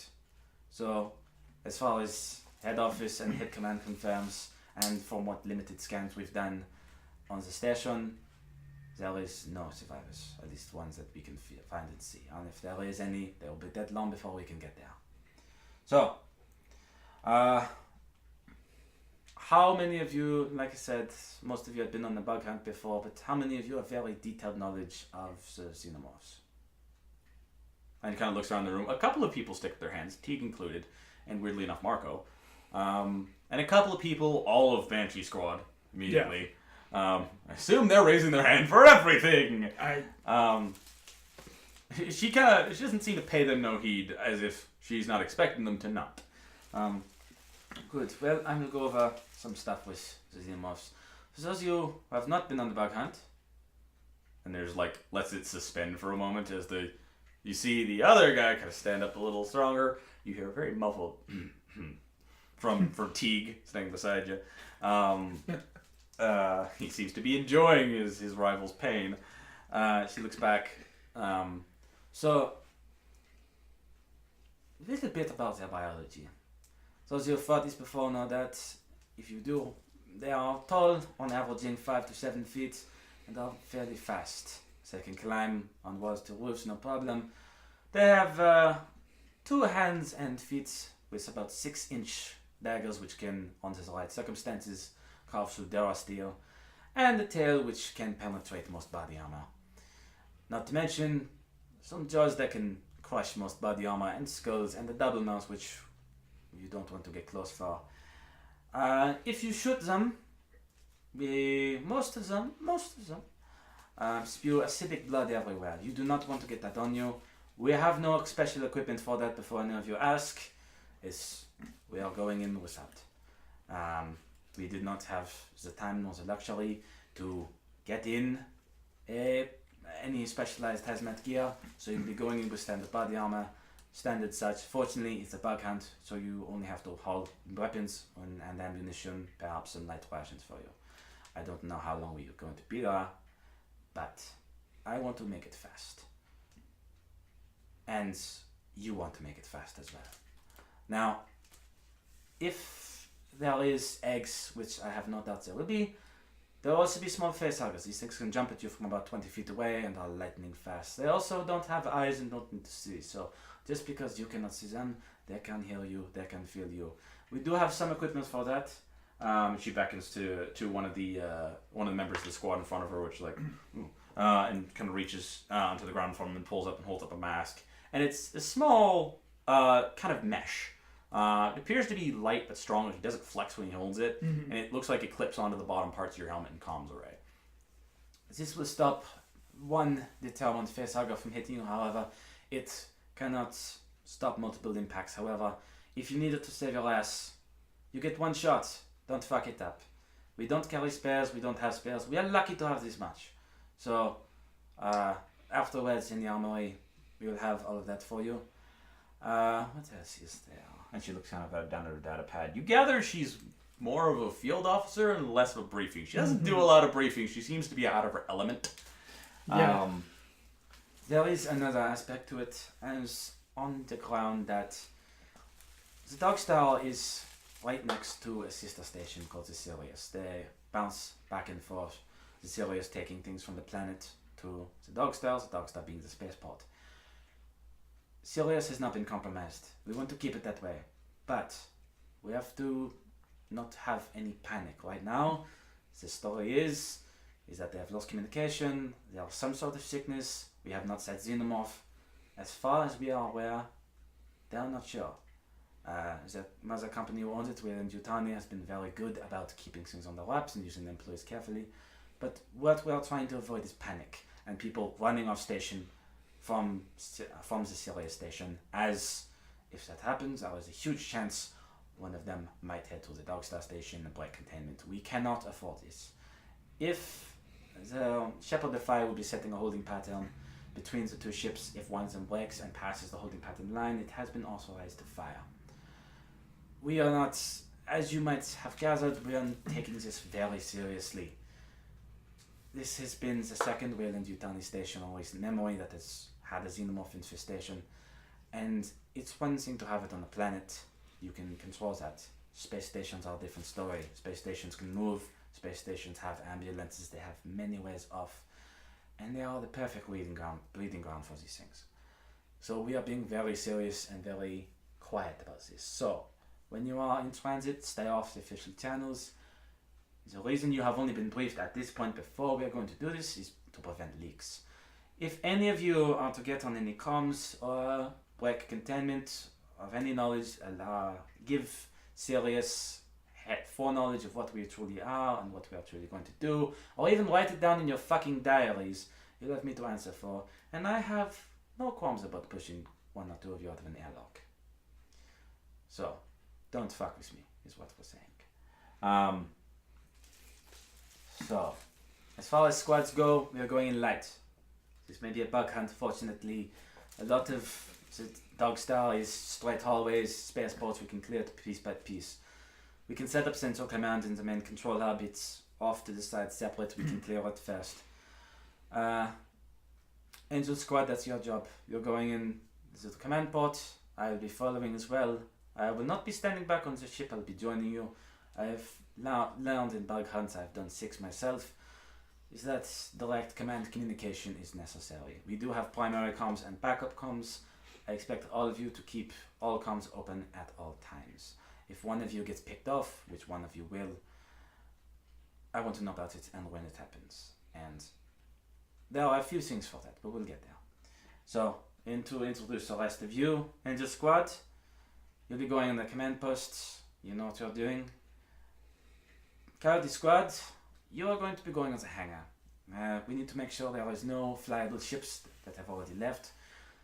Rumor has it, and from what our scopes can see, there is some Xenos in that area, but not a lot of activity. Wherever they are nesting is far away, so it shouldn't take much to secure. Watch out for air vents, there's a lot of circulation going back in there. And the entire squad kind of nods and such. Banshee Squad, I want you to go into the emergency wing. From what I've gathered, a lot of the last survivors of the station were treated there. From what we have of their audio logs, they seem to have held up there at the very last. So go in from back there, clean it out. We can seal off the medical wing. If we need emergency fallback points, there is an airlock, there is a few EVA suits. I want to back way off. Under no circumstances are we to get cut off from the Shepard of Fire. If we are cut off for longer than a few hours, they have orders to completely destroy the station. There is something on board we need to gather, and for some reason, it's on the central control hub. I should be able to get this from the command squad. Now, I will not lie to you all. A lot of this does not come from Marine Command, and a lot of it comes from by request of well.This. What they were doing there, I do not want to know. How a xenomorph got there, I don't care. What I care about is getting in, getting what we need to off of the computers, eliminating as many xenos as we can, if not clearing it, figuring out if there is a queen, we have to kill her. If there is a nest, we have to stop it.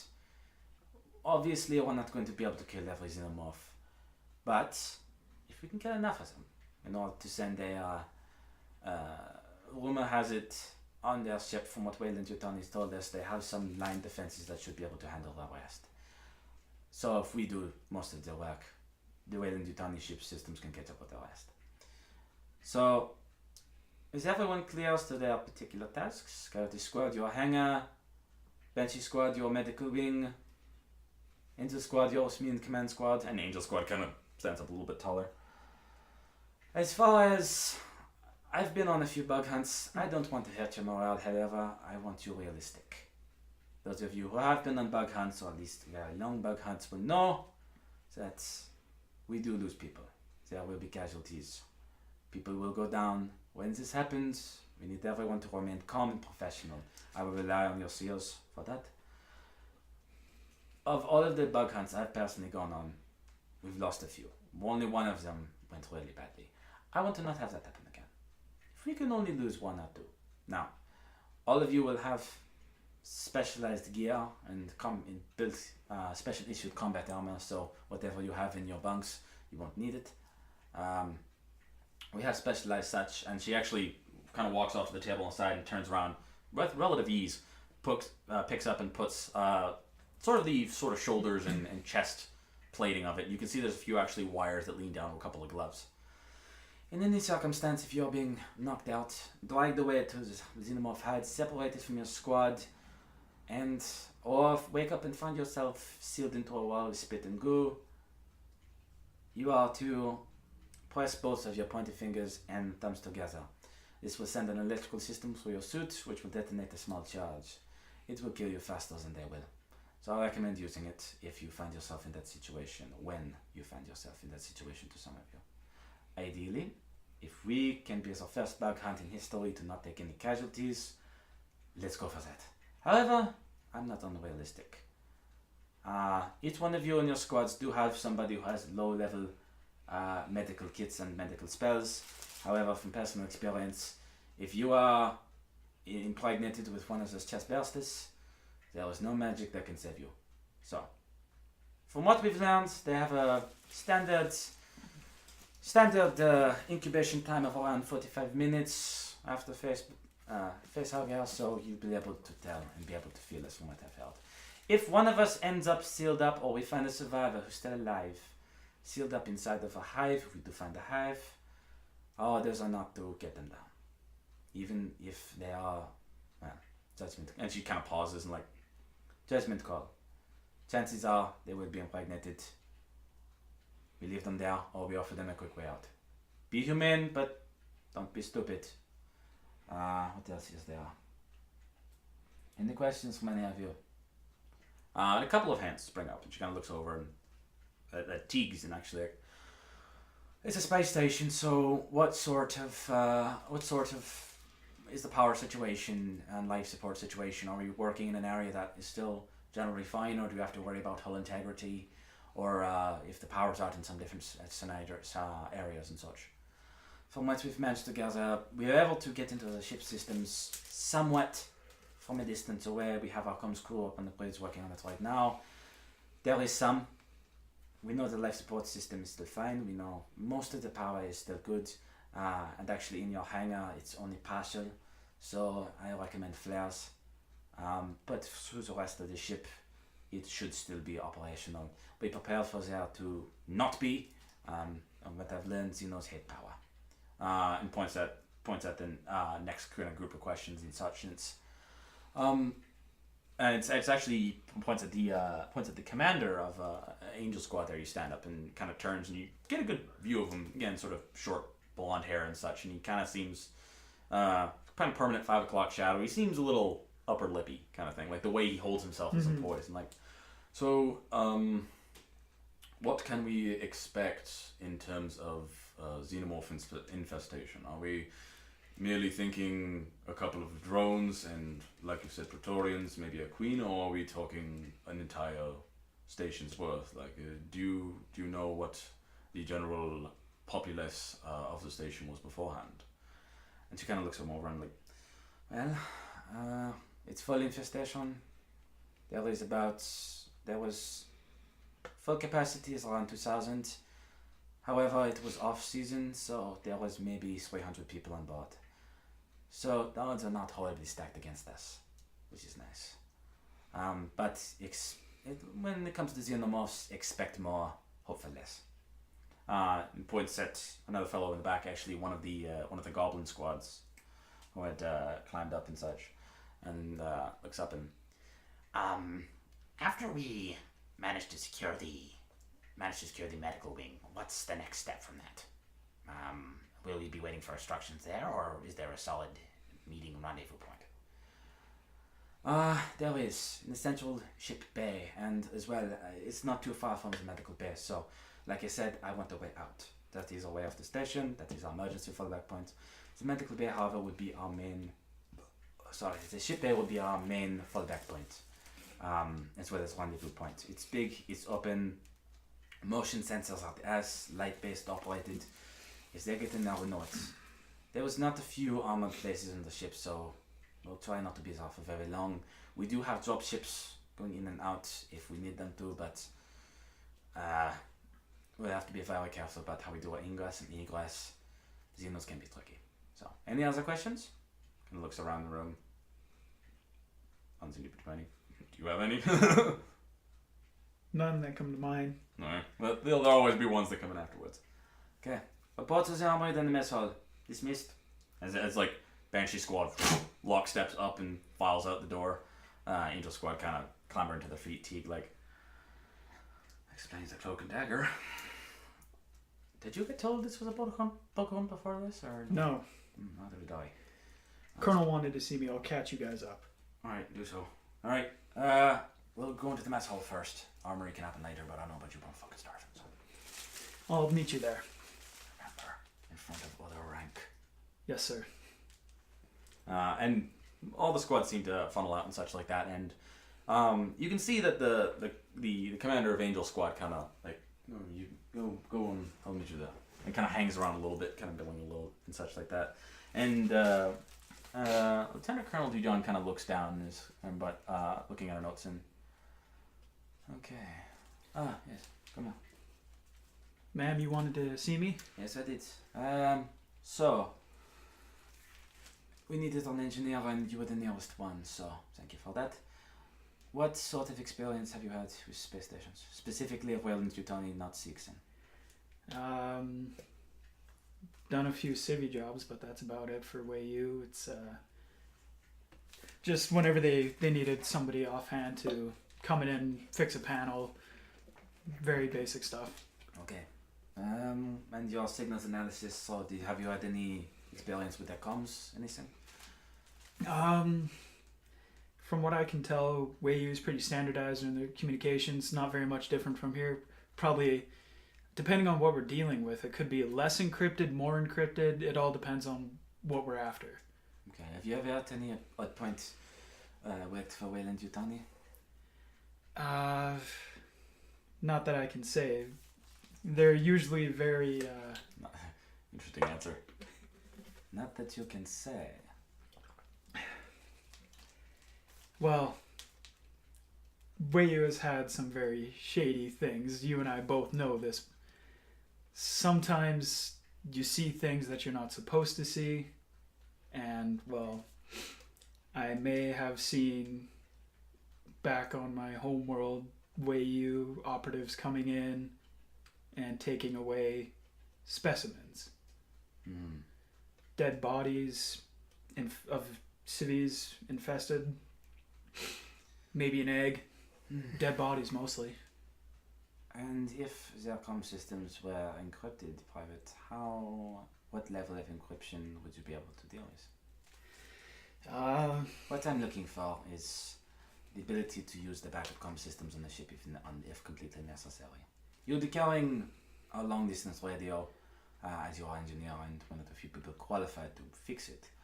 And once you get the hangar cleared, you're going to set up our comms station inside the radio. Your commander has already been informed of this, and kind of set it up out of the way.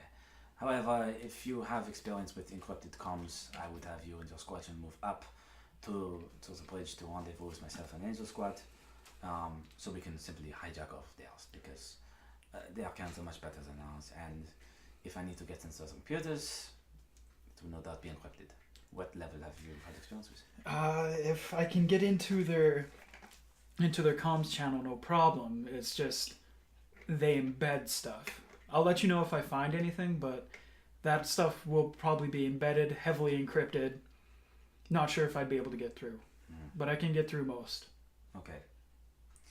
And your abilities to repair things, say power sources, drives, computers, such like that? I can work a few computers, but power sources I probably won't be able to get to. What's your area of specialty? I mostly can fix consoles, terminals, clean them out, flip switches, change out fuse boxes.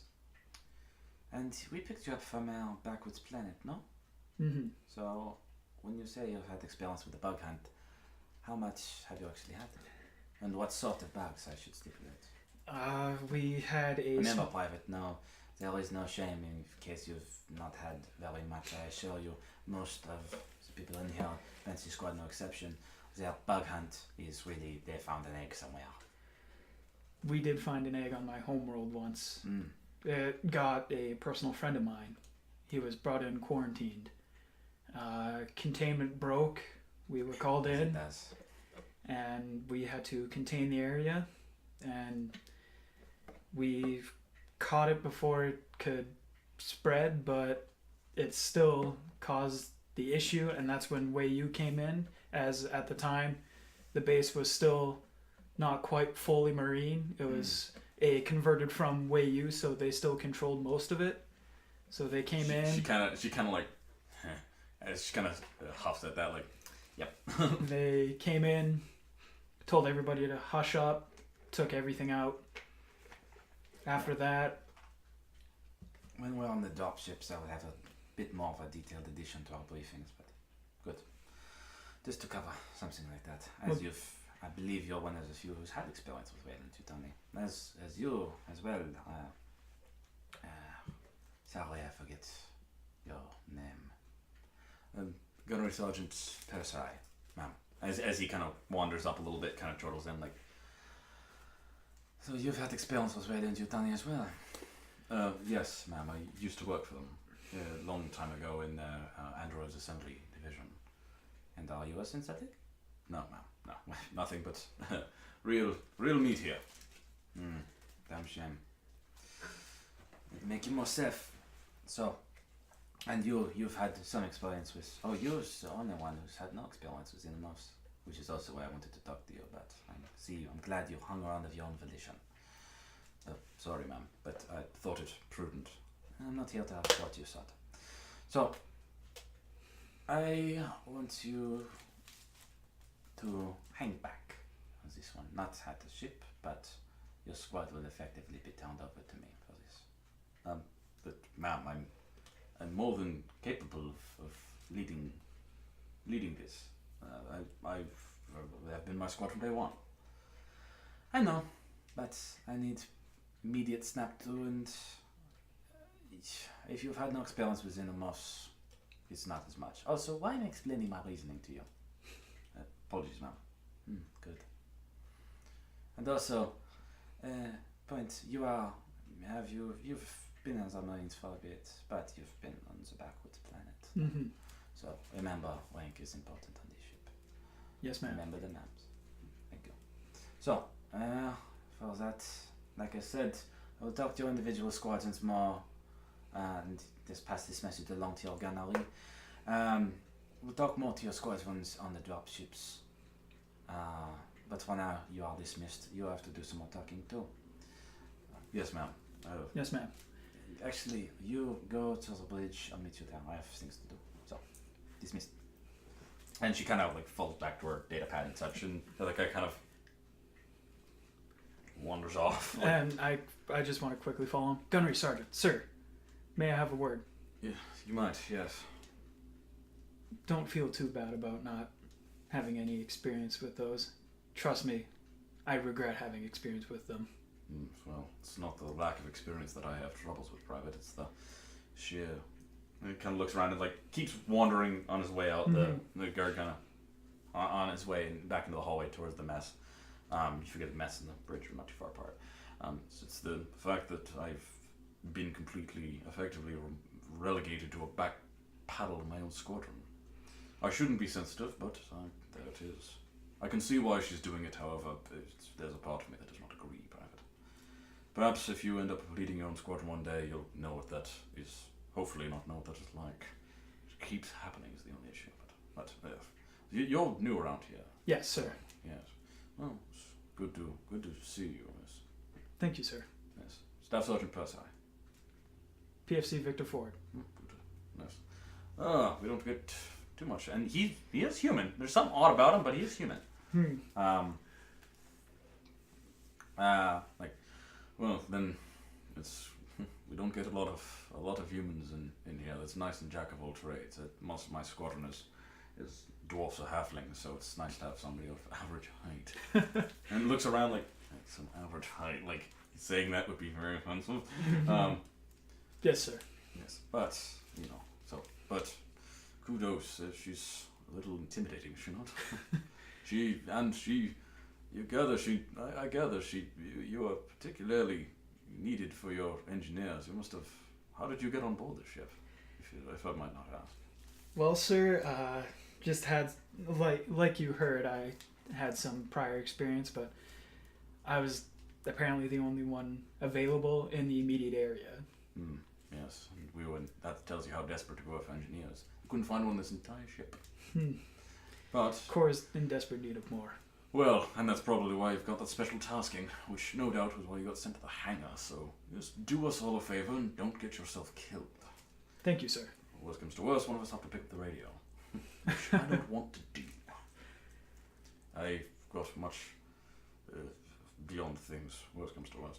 But I have things to attend to, so. Sir? And he kind of salutes, turns on his heel and wanders off. You guys are... He's a decent enough dude, but there's something about him where it's like there's a move. He's not you're not. I mean, well, roll insight. I gotta make you roll once in a while, but that is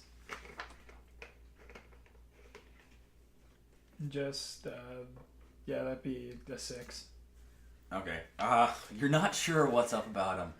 It's either something that really fucking weird. Or like about humans, though, there was something weird there. Either there's something up with him, or he just considers himself really like above his station. You gather like even from watching him talk, he was bristling a little bit, but knew to keep his mouth shut, and that's what the lieutenant colonel was reacting to a little bit because you were just yep, feeding it back and forth. Yep. And even then, to the point where she was like, okay, well, you're giving me information. It's more useful than just having to say ma'am at the end of every sentence, but still. Whereas he was kind of like, and that was kind of pissing her off a little bit. I'm being really nice to the insight roll, by the way. Yeah. But yes. Also, roll perception so you can find your way to the... Because you guys got left in the shit that you don't know, even with signs on the wall.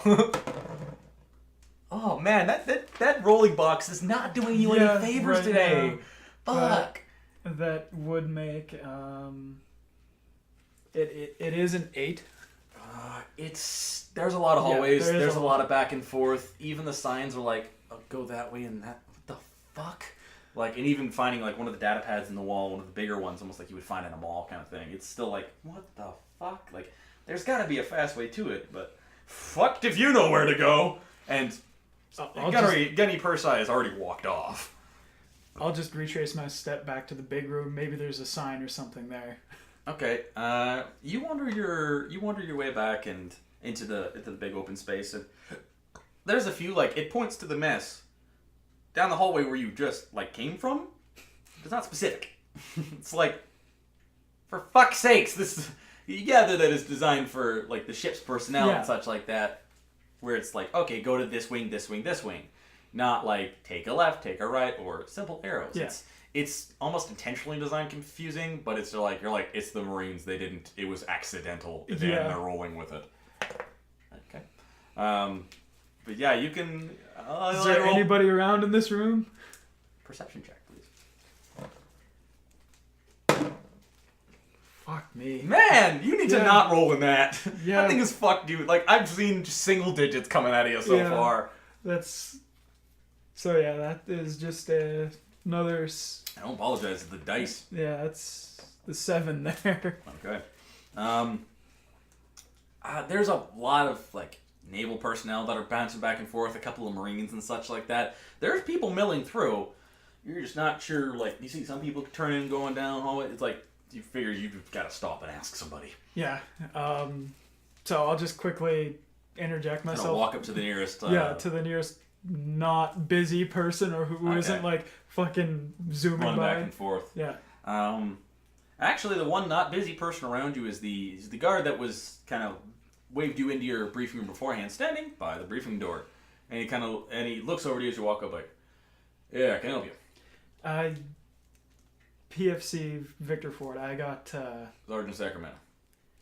I got transferred. I don't know my way around the ship. I'm looking for the mess hall. Fair enough. I actually only got transferred late last year too, so it took me. It's the place a bit of a fucking labyrinth. So, mess hall. And he kind of gestures like, you go down to the end of that long corridor, pretty much all the way to the end, about another couple hundred meters.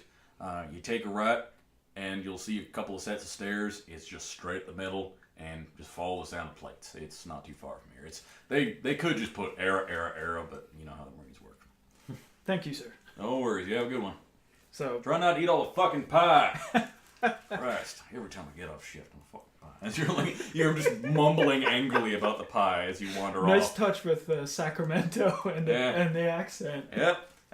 And actually, as you're looking back, wandering down the hallway, you see the door open, him straighten up like reflexively as Lieutenant Colonel Dijon walks out, nods at him, and seems to wander off into the bigger room and disappear. Mm-hmm. But yeah, you wander down the hallway, and it's not quite mealtime, so there's not a lot of back and forth. It's mostly Navy staff and such like that. And you kind of you manage to follow his directions easily enough. Yeah. Do me a favor and roll me just a general survival check. Seeing how well you interpret decisions. Oh, fuck man. Fuck me. This critical one. A critical one. Oh, fuck. Oh, well, I mean, so you go down, you follow your... All right, I take a right, and you walk down, you go through the right, you see the sets of stairs, and you're like, okay, you said go middle and then follow the sounds, or was it go middle and then take a right again? And you're like, oh, fuck. Shit. Fuck. I gotta roll some percentiles here, see if anybody wanders along and helps your ass. Nope. You're standing there going like, fuck, which was it? Well, I'm gonna roll perception to see if I can't hear any plates. Okay, yeah, by all means. Man. Nope. That's the 7. Jeez, that thing fucking hates you. Yeah. I might ditch this box. Yeah. Fuck, it might just be nice and fucking swap your dice. Just let you use one of mine, fuck. You wander, you kind of wander around a little bit, going up a couple of different stairs, going to a few back hallways, try a couple of locked doors. You're not able to find anywhere. Rolling after a natural one from earlier. You manage to kind of your way into a door, wander through, and you wander into like a small area of cabins. Not too far different from the Marines barracks you were in before, but a little bit more spacious and such. Oh no. And you wander in, and there's the one female member of the oh god of the Banshee squad that just turns like who had looked at your squad before and turned around, looked like, what are you doing here? Got lost. I'm just trying to find my way around the ship. It's not working out for me. Got lost. Kind of stares at you, like expecting you to do a follow up to that. Looking for the mess hall. All right.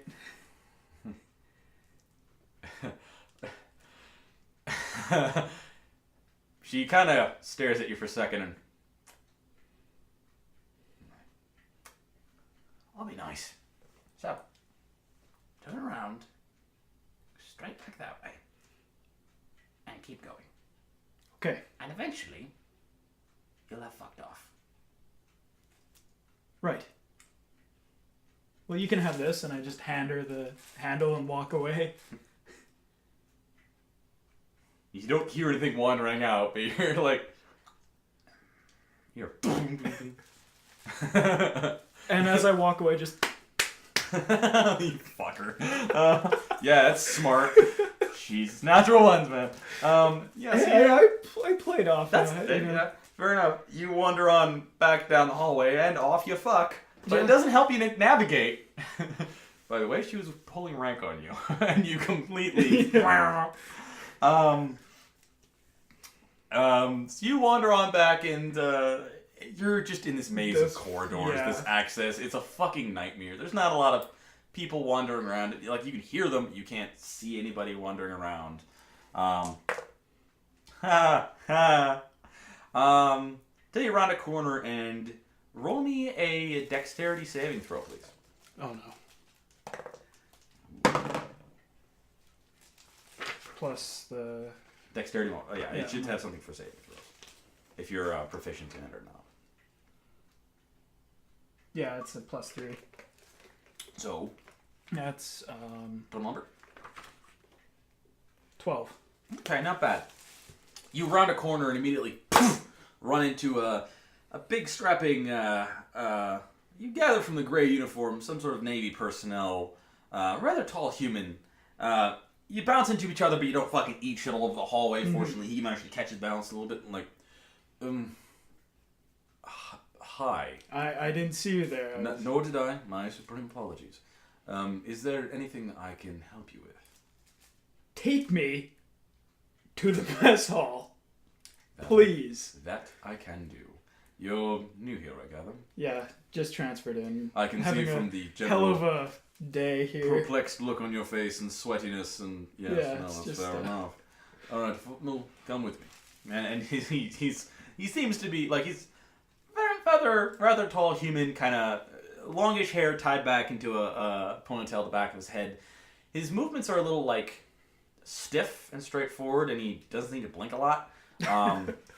Very sort of manicured, like Dick Van Dyke type facial hair. And he kind of wanders on down. He's just wearing the ship's emblem. He's not wearing any rank patch or anything like that. And he wanders, he leads you out of there. He leads you back to the stairs you came in and such, and continues, like, looks up for a second, pauses, doesn't seem to be looking at the signs, and then this way, and continues walking up the stairs. And, like, so, brought here on assignment or merely being posted from another ship? Assignment. Ah, yes, always the fun ones. Never give you a chance to relax. Yeah, I know that too well. Won't give you much of a chance to learn the ship's hallways. Mm. Although I would recommend not getting lost in that part. The mechanical hallways can be a bit of a labyrinth. Mm. And they cram in rooms and nooks and crannies wherever they can. The ship was designed by a committee, after all. And he leads you up to a sort of a double wide door, which above it does say mess hall. Like, if you do need anything else, and if we do run into each other, I will be very happy to assist. It's kind of my job. Thank you. No worries. Au revoir. As he turns around and wanders back down the stairs. And the doors, you can see, like, there's little windows beyond, almost prison style. And I assume you head through the doors. Yes. Not just like, I'm gonna fuck around with it. Some people do that. Yeah. I'm gonna break the hinges. I've already fucking broke something. So yeah. I'm just gonna take a quick bathroom break. But holy shit. No worries. We're at 54 minutes anyway, so we'll do a quick little pause as you're heading into the mess hall. Oh god. Of course, though, right? I break something. Oh yeah. Finding where the fucking they purposefully have purpose-built barracks that are separate from the other ones, so nobody knows they're on the ship, and you fucking accident your way into one. Yeah. God damn it. Breaking the handle somehow. And also, the roles were like, she's gonna be kind of nice to him, and not immediately just freak the fuck out. I mean, I repaid it pretty well, I think. Yeah. That's probably gonna come back and bite me. Maybe. We'll see.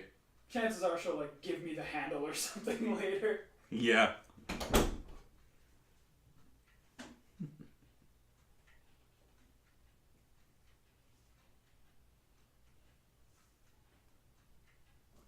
Time is at 11:45. Holy fuck.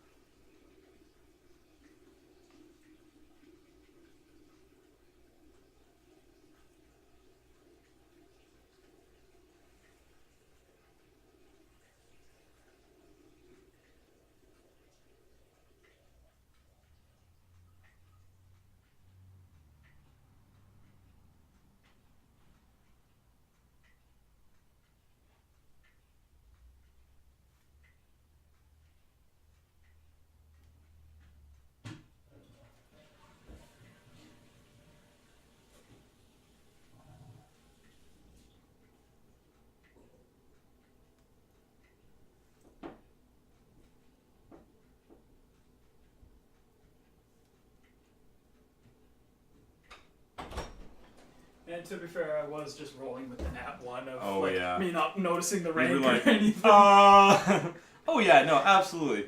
That thing fucking hates you for rolls. Holy shit. I'm just gonna stop. And we are rolling. Mm-hmm. So, I'm just gonna finish this here real quick. Yeah, these are really good.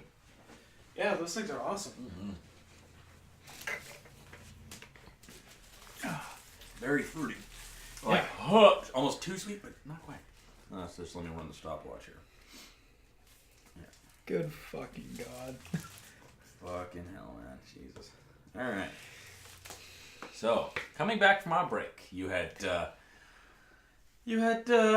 around a little bit. Unfortunately, you ran into some helpful individual who led you back to the mess hall. Pushing way into the mess hall, this area is a lot wider. And what you would more traditionally associate with a cafeteria back than a true blue mess hall. Or from what you've known of them, it reminds you almost like a eating place at a prison. The school's a prison, same thing. But you wander back in, there is one sort of long area along the wall that's built into it where you can see kitchen staff moving stuff and different plates. It seems to be more treated as like an all-you-can-eat buffet instead of you get this, which is awesome. There's a lot of very long, narrow tables. There's a couple of different squads of Marines there. You can see Angel Squad. You can see way off in one of the corners some of Banshee Squad. Right next to the far end of the, right next to the table that's actually built into the wall beside, which you gather is probably not for cafeteria use. Yeah. But they're doing it anyways, and you can see one of the cooks kind of wanders over and whatever, kind of throws the hands up in the air, is the rest of Coyote Squad. And they're kind of chortling back and forth and such like that. You can hear Borug's very rowelacious laughter from far back. And you can see Rockfoot scowl from this far away, hey, yeah, that's them. Yeah. So you wander on over and... So I'll just, grab a plate and just a few... There's a bunch of stuff, and it's not great cuisine. Yeah. It's... there's a lot of different surprising variety. Everything ranging from grits to hash browns to bacon and eggs to American turkey to fucked up oatmeal. How do you fuck up oatmeal? It's not the Marines. Yeah, they find a way. It's not great quality stuff. But it's there. Yeah, I'll take it. One solid thing you did see that looked remarkably appetizing was there was a couple of pies, which there's already been slices taken out of some of them, and one of them that was once there. You gather that's what Sergeant Sacramento might have been talking about. Yeah. Maybe. Grumbling about anyway. But yeah, you grab in right near the end of where the pies are. You can, Coyote Squad's maybe 10 feet away from you, and, you can hear him kind of chortling back and forth. Teague's not really like. You could see Teague sitting there, kind of just lost in thought. He's kind of like one hand's on his chin, the other hand's kind of idly twirling the trigger guard of his sidearm, just spinning in circles on the table. Really safe. Yeah. Meanwhile, Borg and Lightfoot appear to be in some sort of. Borg and Mark appear to be some sort of long debate. Borg having an entire pie in front of him and is just diving into it. Teshik is actually leaning back against nothing, by the way. He's leaning back on a bench. His feet are locked on the other side. He's got like little horn rimmed glasses and he's reading a book. Like, stylish as fuck. And he has no problem holding on to that. He looks perfectly comfortable. But you could see some finished plates and such like that, and there's kind of a cup of coffee sitting in front of Teague as he's just thinking and swirling, somehow not hitting it with his gun. His coffee's good. And you wander up the conversation as John like, well, if they didn't want us to take the entire thing, they wouldn't say, "Hey, here, you can have some pie." But it's kind of a take what you. Oh my! How do I say this in a way that you understand? It's a courtesy thing that you only take a certain amount. That you take a slice or two. You don't take a whole fucking pie. Yeah, you take what you want, and I wanted a pie. I mean, look at the size of him. I say, walking up. If you were that big, you would always take a full pie. Damn right! Oh, no one ever takes my side. You went Irish there for a second. Whoops. No one ever takes my side. But he doesn't. You missed it, but he just hammered down like 4 whole plates of turkey. And it's not good stuff, but he just fucking goes through. Hey, tastes fine to me with not gravy. It's better than army noodles and ketchup. Some days, no, it's basically half cardboard. But he doesn't need the entire pie, is what I'm saying. You're a big guy, you already got cars, but like, half the pie? Maybe? Nah. You might have a point. But also, think of it this way. I don't give a fuck. Deep and Teshik just... He eats as he pleases. Damn right. You should get yourself some too, so last good grub we might have for a little bit. No one knows I don't like the rations we get. I'm not sure of me pie though, it's fine. Of course. He kind of like mom-arms it a little bit. He's a big dude. Like, one of his biceps is damn near as wide as your fucking torso. Like, when he stands up, he's about 7'4". He's a big boy. So, I sit down and I look at Gunnery Sergeant Erskine there. He's just kind of... Gunny, a moment. Oi, yeah. What's up? Once we get on the dropship, the colonel told me that we're going to get some additional briefing. That's what I figured. There's something bizarre going on that she didn't necessarily want to talk to in front of their door guard, in front of all those data pads and such. Which, something about this now. And you can hear the other two like kind of can up, and Teshik just puts down his book and pulls off his glasses, like gathering that they're used to when Teague has a thought. Yeah. That they actually turn in like. Something about that. I don't know. And again, having you here is really good, some outside perspective. Anything about that sounds really fucking off to you. Like... all of it. Yeah. Like, normally, on every other bug hunt, we have an affable military presence. They know what's happening. Even if people don't, there's a lot more. So they just send one destroyer. One destroyer, no extra stuff. She asked specifically for being sent in older gunships. Which, I get that, it's easier for ship transfer, but the newer Cheyennes could do that too. And also, most of it's coming from Wayland Jutoni. And also, we're going to park our fucking destroyer in between the two stations and kill anyone that comes over it? I don't know about you, but that sounds really fucking weird. Well, this is way you. They do this kind of thing. Oh, I know that, and every Marine in the place knows that. But, like, does... Also, she neglected to mention the prime objective. She mentioned one thing that we were supposed to go and get. She didn't mention where in the ship, what it was, how to get it. If it's... That's not entirely too odd, given the circumstances. But it is way you. That's the thing. That's true, yeah. That's what makes it strange. Well, and here's another oddity, is that we're being... Our SysOp, our operational commander, is a fucking lieutenant colonel. Not a major, not a captain, a lieutenant colonel. One step up, we're going to be headed by an admiral. Like, what about that seems odd, that they sent a high-ranking officer who's had experience, I've heard about her before, who's had extreme experience with bug hunts. To this ship.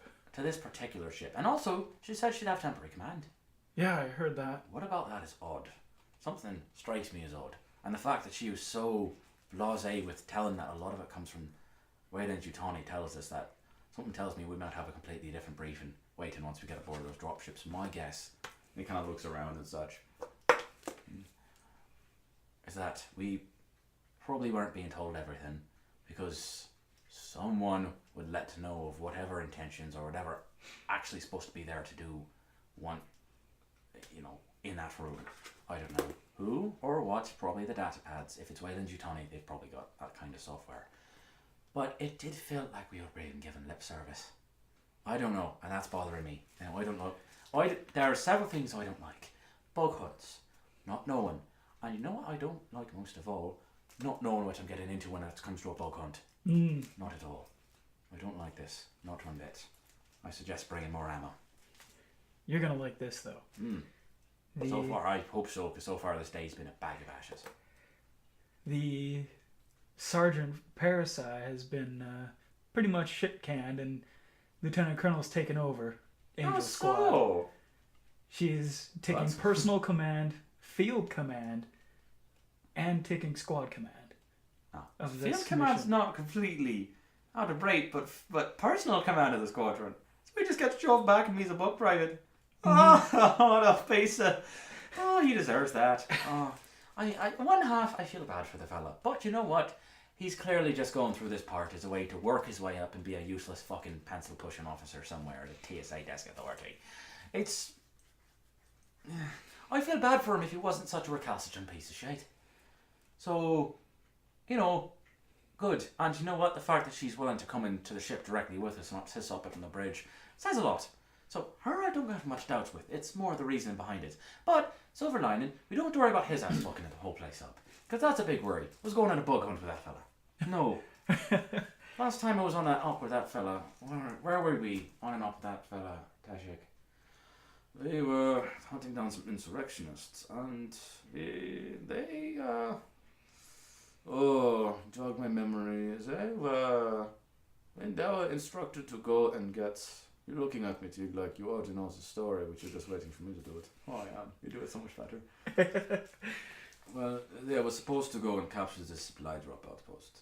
And they, to their credit, Let's not give him credit. to their credit, they did capture it. Turns out, so it was the wrong one, and it was completely abandoned. So it was very difficult to capture. And not only that, that's an easy enough mistake to make, but they were very adamant about it. And the worst mistake you can make in this entire fucking call is being wrong about something and not immediately backing out. And not immediately correcting your behavior, as you probably know from basic. Yes, you do. There was some issues. Recent issues. Yeah, let's just say there was a particular training officer had, a very angry voice, and I believe his last name was Hartman. We don't know for sure. Something like that. Yeah. You're very irritated tiefling. You make a great tiefling. Rest in spaghetti. Or VC. But yeah, so he kind of and he says that and looks back at T and T's. And not only that, it's not like that's probably one of the more understandable mistakes. It's just they're fucking so uppity and, they're just so fancy, and I don't like that. And that Miklos is a West Pointer, and he thinks he's all better because he can push pointer. I mean, his squad's fine enough, but I personally don't like that fucker. Has he ever actually done anything personal to you? He may have, I don't remember. Oh right, there was that big bar fight back in Ursa Major. Ah yes. As he rubs a spot in his jaw. That was a personal instance. That's fair. But yes, what do you do? Well, I guess I'll just quietly eat. Yeah, just eat for a bit and just enjoy the company. As Borog destroys the pie. Just yeah, just watching him fascinated. It's almost inspiring. Does the guy breathe? It's just, at some point he ditches the fork, literally just throws it over his shoulder. It's just, and Marco is just staring at him, brings his hand up to his head and rubs his eyes a bit. I look past Borog's shoulder to check to make sure the fork didn't land anywhere or in someone's foot or something. Perception, please. I really, really hope it didn't. That's 15. Well, oh no, it did. Oh no, there was a. Thankfully, it's not Banshee Squad. Yo, I feel fucking with the Delta guys right off the bat. Smart. No. Yeah. So you did see the fork. And you heard ding ding ding. And you're like, I swear it could have bounced more. You look out around, and the fork, which still had a bunch of pie on it, so it's goopy, appears to have bounced a few times over to one, and like he threw it and just. He's a strong boy. Yeah. Doesn't know his own strike. Right. He threw it. It went airborne. Back into a table, into right beside Angel Squad. I rolled. It's not Angel Squad, fortunately, but rolled into one of the other ones.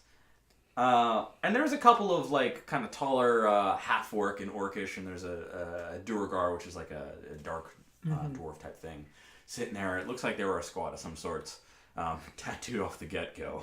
Right. Very all pokey. They were a sapper squad, from what you gather, and one of them is currently holding up. One of the Duergar is holding up, who's got a very long ass white beard, like an older fella, and like sailor tats. He's holding up his coffee, which currently has a fork wedged in it, and the tines are actually just sticking out the bottom like... I just lean slow. As he gets up and like starts looking around. I just lean slowly back behind Borog. Behind the bulk of Borog. Borog, we might have a problem. What sort of problem? I don't see nothing. He kind of looks around, and the other fellow looks... You there? Hmm? Hello? Could I help you? At this point, T stops twirling his gun. Oh no. Oh dear. Oh, again. Teshik's just... Shall I intervene? Only if it gets really bad. Holsters his gun, kind of turns around, waits. Lightfoot is just... If Lightfoot was... Or not Lightfoot. Keep fucking up. Marco. Hold up. If he was to squeeze his nose bridge any harder, your fear it would break. Just... it's amazing how long he's been exhaling. Halflings got fucking pipes on. Oh yeah, man. And Borog kind of stands around, turns up, and it's a Duergar. It's a dark dwarf. He kind of saunters over. He's not just jacked, he's but very barrel chested and stocky. He's a big dude in every sense of the word. Yep. Bald. He's got a couple of tattoos. Looks like some sort of swirling giant Chinese style dragon. Mm-hmm. And a very long braid with his mustache, or his beard with his mustache being actually braided into two along the side, sort of milky white eyes Duergar for you. Skin is this weird sort of purplish almost.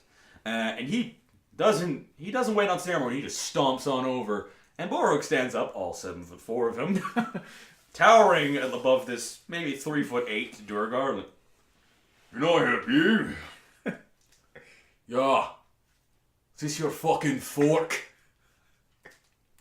Yeah. I don't think so. I was using my hands. Like trying not to smile. I just kind of succeeding. I just kind of like shuffle to the side a little bit, just quietly. Just smart move. Teshik seems entertained at this point. He's kind of gone from his earlier worried state to kind of just idly smiling. I just shuffle to the side a little bit so I don't get Teshik a little bit more. Teshik has just gone back to his book, like not even looking up, like just so I try and avoid some of the fallout possibly. Yeah, when this inevitably fights, and some of his buddies kind of stand up like, "You got the problem there." You wait. Well, you sure it's not yours? Yeah, I was eating with steak with my hands. Deception check. Borg, buddy. Oh no. This fork had cake in it. This fork had tons of cake in it. Right. Imagine that. Cheeky fucker. And he just fucking dials back with hot mug of coffee in hand. Boom! Goes straight for his goes for an unarmed attack straight to his Borg's gut. Oh my fucking god! Wow! Rainbow dice. You are sentient, you crazy bastard. Oh no. He leans back. Boom! Just dead stop. Like momentum killed against Borg. And the mug of hot coffee is crushed in his hand. You see a couple of drip drops of blood from where you're at. Like at this point, they've kind of rotated to the side. There's a couple of drip drops of blood going down the Durgar's arm as he's holding the crushed mug, and you can see the hot coffee. It's spilled over his hand, steaming. You hear him like, as he's just staring at Borg's like, that was cute. And just open hand palms him right in the forehead and just shoves him. Wow. He just shoves him. The guy just kind of stumbles back and falls flat in his ass. And his couple of buddies get over and start wandering over. A couple of them are like, no, maybe we shouldn't. Let's. Oh, and they're going. All right. And one of them like leans over. Like two of the bigger orcs get up, and there's another like dwarf sitting there, and another kind of smaller orc sitting there, and the one dwarf leans over like, I apologize in advance for them. Teshik leans over like, no guys, it's fine. It happens. Shit happens. Shit's red, marks up. He kind of leans up, folds his book, and like starts paying. It's like very much like grammar school. Like just starts paying attention.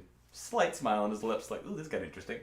Marco like, all right, stands up and stands beside like, and Marco is about 3'1". So, you got more than that, or is it just gonna like, you're just gonna sit in your ass there? Listen, you got my BDUs smelling like coffee, which isn't the worst thing in the world, but, you know, I had important shit to do later today. The Durgar gets up like, oh yeah? Well, we'll see about that then, my lad. Are you joining this melee or no? It's up to you, because there's 2 tall orcs and a Durgar, and then Borg and Marco. It's up to you. Marco's like, I stand I'll up. join it. I stand up just next to Borog, just kind of tap him. Good. Oh, all right, new guy. Let's see what you got. And he points out as like the other guys stand up, and the Durgar kind of stands, and he's postured, and he's full on crab naked. Lose the box because it's... and he's like, and Borog kind of gestures like, meat. Points at the Durgar. Or potatoes. He's like looking for you, like, I'll take the potatoes. Fair enough. Marco. Why do you even have to ask? It's obviously potatoes, clearly. Well, each one gets one. The Durgar's mine. Roll initiative. Fucking. God damn it! I wasn't expecting a kitchen galley fight. Yeah. All right. Okay. All right, Borg. Oh boy.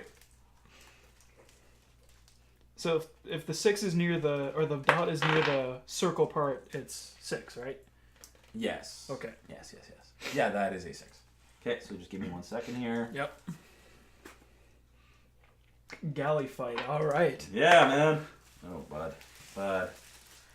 This is more like the thing you would expect in a Fjordvik campaign. A little bit, but you know the way the dice roll and the nat 1 of the punch. Yeah. By the way, he fucking crit failed and already did damage to himself and just pissed himself off more, and Borg just fucking laughs it off. That's never good when you hit a guy with a steaming hot cup of coffee, crush it on his abs, and the guy laughs. And yet he's got no quit in him. That's the surprising part. He doesn't. You got a what in total? Like 6 plus your initiative bonus? So let me introduce you. Unarmed fighting. That'd be a 7. 7? Okay. Yeah. So, okay, board. In Critical Role, there's another. There's one of the players is playing a half orc named Fjord, but he's always pronounced as Ford, and he's got like that the very deep Southern accent. And and he says it Ford, but it's and I'm just like, this is weird. Like, oh, Ford. He's doing the Sam Elliott. Little bit, yeah. It's beautiful. He is, because Sam Elliott does the Ford commercials. Well, yeah. Oh, I love Sam Elliott's voice. Like, I just want him in more shit. All right. So, let me just... this is unarmed combat, so you're just really rolling your strength. Yeah. Which is basically you just add your strength modifier to hit. Nobody's wearing armor, so you're not wearing your normal armor. So what is your AC right now? Because you're wearing 17. So 17 unarmored. I'm gonna say, let's make it easy and make everybody 14. Well, 13. I actually haven't done a galley or bar fight before. So this should be something else. This should be interesting. So with just basic melee, is you're adding your strength modifier to hit, and its damage is. For you, you're a human, it's 1d6.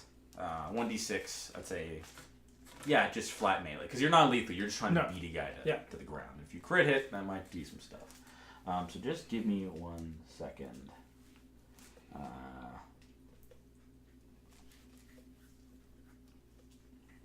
forgot. How many HP do you have?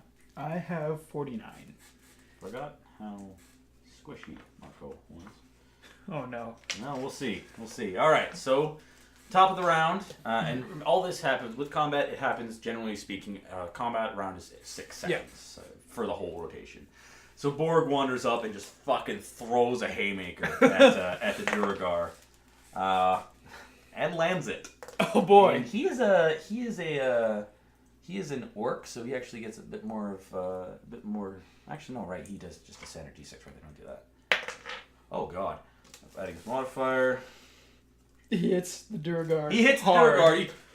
Boom! Like the wind up, and the Duragar didn't get out of the way, or if he was thinking he could feint it, it just didn't process his mind as he just leans back and throws a right hook, and a mean right hook too. It's fucking all 7'4" orcish badass. Just nailing him. Deals with his strength modifier. Deals 10 points damage. He rolled max hit. His strength modifier is a +4. Because he only has somehow he has 18 strength. I don't know why. It's the Duragar's turn. He's gonna try to hit back. He does land a hit. Yeah, and the Duragar kind of backing up and just not give him any. He's hard for him to reach, but he kind of gives him another shot to the abs, and you hear a little bit. As Borg takes a bit of a shot to the gut, but he doesn't seem phased. Orc number 1 comes at you, straight forward, and he pulls up like the Popeye style boxing, and he just kind of wanders over like, "You ready to go, lads?" Let's see what I got. All right, I like you. You gather he's not taking this personally. He's got a smile. He's happy. Yeah, no, I'm not taking it personally at all. Shit. His first swing just. Second swing, because he is one of those class. Second swing he lands and pops you right across the jaw. Dealing 6 points of damage total. So it's gonna Marco on the other side is like, alright. And the other guy wanders up like, I'm gonna eat you. I'm gonna eat you, little halfling man. You are so creepy. And Marco goes for him. Oh no! Wanders up, goes to swing. Marco kind of steps around him and right in the side, and just takes the wind out of this guy. Wow! Marco crit hit him, and does 12 points of damage. Holy shit! Fucking hell, Marco. And Marco has a second attack, which he's gonna go for. Which I'm gonna give him advantage on because he like kind of took the wind out of him and he's beside the guy. Yeah. He hits. Rainbow Dice is loving right now. Yeah. That's the only critical one also I've seen it roll. And yeah, he fucking gives he hits him with a line drive and then just gives another rapid fire, short range 1-inch punch style, pretty much dead leg to his thigh. Kind of gives him a 1-2. Okay, not bad. It does about 5 points of damage. So another 5. Okay. Forward. Orc number 1's funny, like, he just fucking cleaned off the jaw a little bit. You're lucky yours wasn't tense. You're like, oh, okay. All right. He's got some solid hands. Okay, well, I'm going. He has happy tattooed on one hand and go lucky on the other one. So do I have? So I get multi-attack too, because Ranger, right? Or is yes, that you just... do. All right, yeah, multi-attack. So that actually gives you 3 shots at the fucking guy. So I get. You're fast. So that is 14. That matches the AC. Basically just. So yeah, you. I remember. Yeah, we have to pass AC to hit. Yeah. So you just skate by, like he kind of ticks his head at the last second, like you kind of feint him a little bit, and he catches it, but it's like you just kind of it's just like grazed by his cheekbone. It's like whoa. So next, that's the no, it doesn't. Than that. Yeah, it doesn't hit. Your next one kind of swings wide as he kind of steps out of the other way. One more. Yeah. He's kind of Muhammad Ali in you a little bit. Rope-a-dope. Oh, baby! You go to take you plant your feet, take a haymaker, and slip on the fucking floor. Fall on your back. I'm not going to do you damage on that. Fucking coffee. God damn it. It was the coffee. Yep, you slipped on the coffee. Yeah, you don't take any damage, but you are flat in your back, which means you're prone. He does have advantage to hit you, because he can just basically get you in the pound. Top. Oh, that's orc number 2. Big, slightly less breathless guy. He's gonna attempt to hit the guy beside him. He's a little short. Whiffles over Marco's head. Marco still ducks, but he's got a solid foot.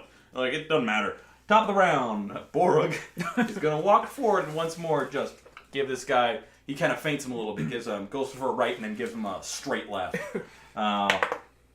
And that works. Not a crit hit, but damn near. Jesus, man. 8 points of damage on the Duergar. Fucking hell. Okay. He kind of like jumps to the right and jumps right or he jumps to the left and goes right in the way of the fist coming in his face and kind of stumbles back for a second but manages to go for it. Coming back for it, he swings at him. Kind of hops up a little bit. Hops up a little bit and does manage to land with dead center of the chest, and you can hear the thud as it bounces. It kind of squishes his dog tags in between. Doesn't do much damage though. But it kind of as he kind of shrugs it off. You gather Borug's kind of doing like the old Spetsnaz trick of exhaling when you get hit, so it kind of takes some of the force out of it. Guy knows what he's doing. Orc number 1. Once again, gonna try to pop shots at you. He's roping open a little bit. Yeah. He's having fun. He's having a grand old time. I'm not even mad that I fucked up. There's no personal stakes in this fight. Yeah, no. Well, I'm glad you get, like, I rolled percentiles and you got the happy-go-lucky one and fucking Marco got the sort of big Tom kind of fella, like the don't drop the soap kind of guy. Losing the Marines for a room. Yeah, he lands one on you. Just managed to plant one. Not quite in your throat, but kind of goes for the uppercut and goes a little overextended. Just kind of pops you right in the chest. It still hurts, but it's not fucking terrible. Does about 3 points of damage. He's gonna Marco, who's so far been doing extremely well. Yeah. Wow, Marco twists around, fucking delivers one to the back of his kneecap. Doesn't knock him down, but comes close. Marco's got a multi-attack. That does. Oh, jeez, man. He is. This guy is already having a bad day. Marco's surprisingly good. Another natural 20, Marco. Marco, my boy! Marco! He fucking gives him another one, hits him in the back of the leg, and drops him to one knee. Not doo-doo for damage, but still got him on one knee, so now his face is within range. God damn. This guy, yeah, he's landed 2 crit hits on this. He's not hit him. Forward. Here we go, bud. So, am I still down or am I up? You're prone. You can use in a bigger combat, you have to use half your movement to get up, so it doesn't take you much to bring the spring back. And actually, the orc kind of backs off a couple of feet, wait for you to get up. You gather he's a bit of a sportsman. Yeah. So I'll get up and... Get up. Alright. That's the spirit. He's just bouncing from foot to foot. Yeah, he's full blown. Yeah, that hits. Oh! With the 17. Yeah, roll your damage. So yeah, 1d6 plus your strength modifier. Wow! Max damage! 9. So 9 total? Yeah. Okay, give me one quick second. So yeah, you kind of get up, take your stance. You kind of flaunt him as he goes to guard, and you kind of catch him with a side hook. Oh, and you can see his eyes kind of for a second. 9 points of damage, you said? Yeah. Okay. I'm gonna roll for. So okay. Yeah, you get multiple attacks. Yeah, you're attacking. Multi-attack's really good. Dirty 20. Yeah, you hit. And dirty 20s are great, but they're almost. So roll your damage. Yeah. 6. Okay. Make sure it's not cocked when it does land. But yeah. Okay. Yeah, and you managed to exploit it and kind of give him a quick 1-2. So okay, hit him again.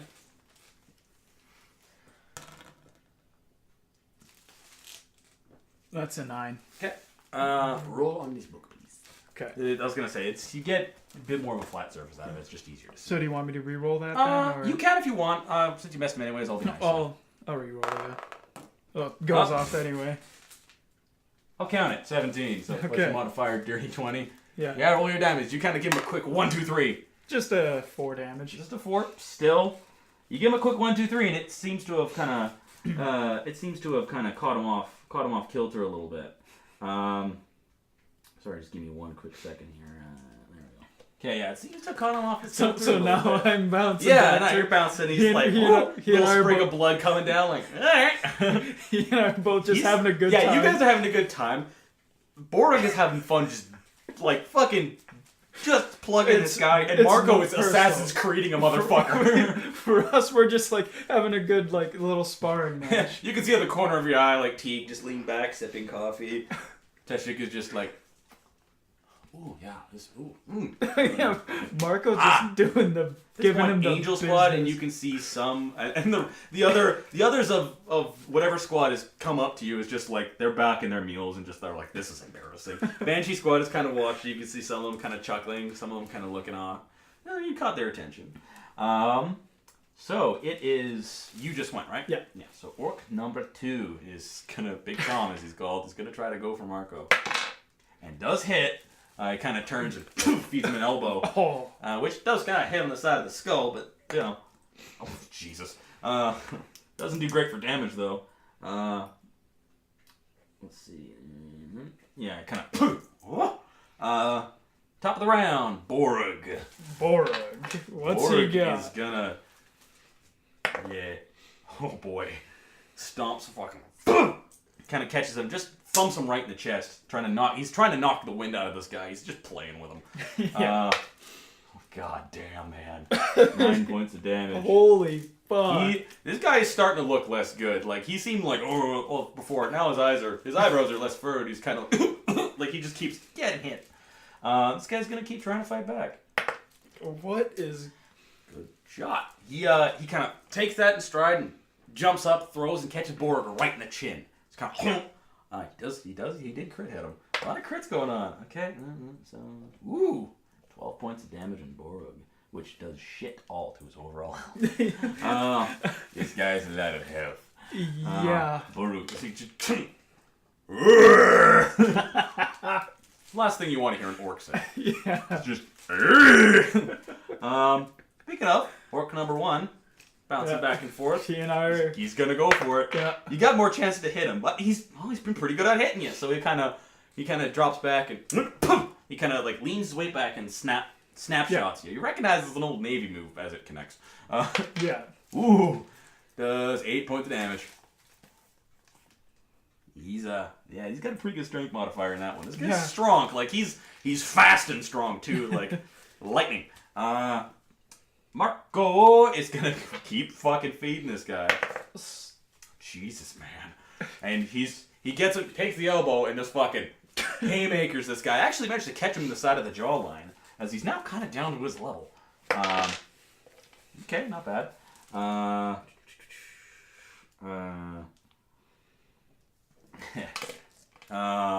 he catches him in the jawline, comes around, misses the other for the first time ever. Misses the other one too, but This guy is not looking good. He's starting to kind of swell up a little bit. He's kind of had the fight knocked out of him at this point, like because he basically like he had a center of gravity fucked with, and it's surprising him. Ford, your go. All right. You're duking with Yorkish Muhammad Ali, who's doing great, by the way. 17. That hits. Roll your damage. 5. 5. Okay. Yeah. Yeah. You're kind of splitting lips and such. What do you got for health points, by the way? I'm at 32. Oh wow! So you guys are meta knowledge. You guys are very close, but you guys are kind of not giving an inch. You're giving him a good show, and he's rather liking you for it. His smile is just getting wider as there's a little bit of blood leaking out of his gums. But hey, you know. So that was your go then. Well, I still got the other attacks. Oh yeah. Rangers are really good for these particular 15, so 18. That hits. 4 points. Okay, you're feeding him. You're feeding him pretty good. Your ability to hit multiple times really. He's quick, but you're quicker. The ability to hit multiple times one pretty last fast is attack. Right? Oh, I'll reroll because that's weird. Packed. That is a 15. That hits. Now you're getting this. Where was this with a pulse rifle the other day? Yeah. So this is that's 7. 7? Yep. 7 points of damage. Yep. All right. Orc number 2, Big Tom. So we're just like having like an actual. Oh yeah, you guys are boxing. Like at some point, he has turned from the side to like straight old school vertical knuckles. Yeah, we're just like this orc is having a grand old time. And I'm having a good time too. This is just I'm a glad friendly that there's some sportsmanship going on. Well, the other two are just like feeding each other hard. He goes. Big Tom, trying to use his size, goes to spring and grapple, and actually does manage to grapple him. However, fucking hell, man. However, he goes to grapple, and he has him for a second, and Marco slips out because he's small. Tries to grapple. That's what he did. Okay, top of the round, Borug. Who's spent this entire time on the offensive. He's just striding towards this guy, feeding him shots and taking him. It's kind of scary. You don't want to be on the other side of that. Yeah. Oh, he's got him up against the wall, and it shows. He fucking steps back, taps his fist once, and like his last shot kind of stumbled him a little bit. So as the Durgar kind of turns up, there's a hand just right there as he fucking pounds his head and bounces it off the wall. Cause crit hit. My God, these guys are doing awesome. The squad is squatting. Yay, they get their good chance before they die, maybe. Yeah. Who knows?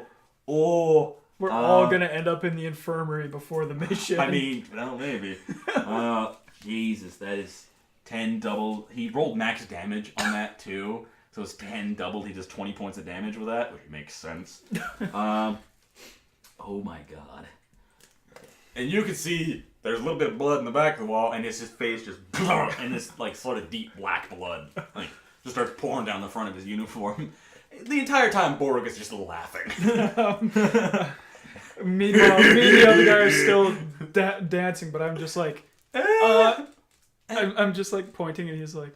He's trying to like peripheral it, but keep his eyes on you.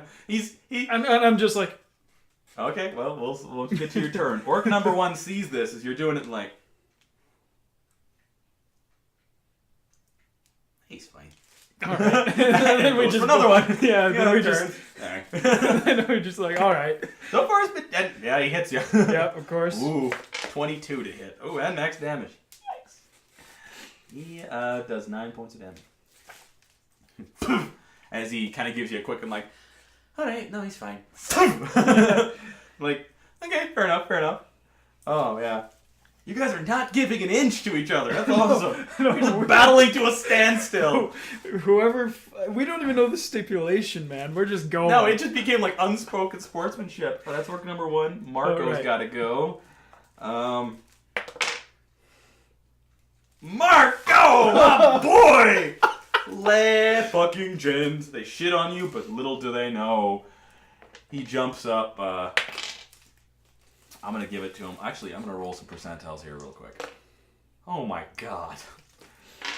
Jesus. That guy rolled a percentile of 4. Oh. So Marco steps up, plants one hand on his shoulder, feeds him one, and the guy's eyes just kind of... and he tilts over and falls to the ground. Marco stands there just... Fuck! And the guy's unconscious. Not dead, but unconscious. He's keeled over. I'm not sure if the other two have noticed this yet. He is out of action, orc number 2. Didn't kill him, but fucking turned near. Alright. That's the idea. Now it's... now it is top of the... oh no, it was Marco's go, so it's your go. Yeah. So I'm gonna, of course... Oh. Yep. I'll just rethrow. Yeah, reroll it. Ooh, see, the book is doing good for you. Roll your damage, man. That's a 4. That's a 4. Yeah, you bop him pretty good, and one of his eyebrows splits open. Oh shit! Oh, woo! Fucking hell! Yeah, that book likes to roll your damage, him man. Again. It's a dirty 20. Oh, with the 5, 8. Yeah. You bop him good, and he kind of stumbles back a few steps. One more. His nose might be slightly off kilter. Oh shit! Yeah. That's a... At this point, yeah, you got a couple of cuts and bruises and such. You're looking a little beat up, but he's... Not quite as beat up as the other. Your last couple of shots have really... And yeah, not as bad as the guy Marco fucking demolished. Yeah. Oh, for fuck's sake, again. We'll take it. Whatever it is, we'll take it. That is a dirty... It's 18, so I hit him. Yeah, you hit him. Oh. For another 8 points. Jesus. You bop him, and he kind of stumbles back for a second, like... After you. I concede. That was... you win. That was... Oh. That was a good punch. So I'll just, like, take my hand across and shake it with them. Shanjo. What's your name? Victor. Good fighting. You too. Oh. He turns toward, like, the other one's just still... just turns to, like... turns to Teague and Teshik, and it's like, watch him, he knows how to hit, and starts just wandering back to his, like, pulling some of his, like, BDUs and, like, rubbing his bloody nose on it, like, just laughing, chuckling as he walks off. I'm just like, I just kind of wave, and I'm just like, oh. Yeah. Oh. At this point, Marco has walked back to his seat and is sitting down, wiping his hands with a napkin. Like, he's got a slight welt over here with the elbow connected. Other than that, he's fine. Meanwhile, Borg and the Durgar never connect on the orbital bone. It's Hang on a minute. I like grab an empty cup and some snot and blood come out, and I put the cup. Yes. Hopefully Borg notices that. Meanwhile, Borg is beating the hell out of this Duragar. Borg is being Borg. Yeah. Oh my god, this is just massacre. It's like that Yu-Gi-Oh scene where it's like, he's already dead!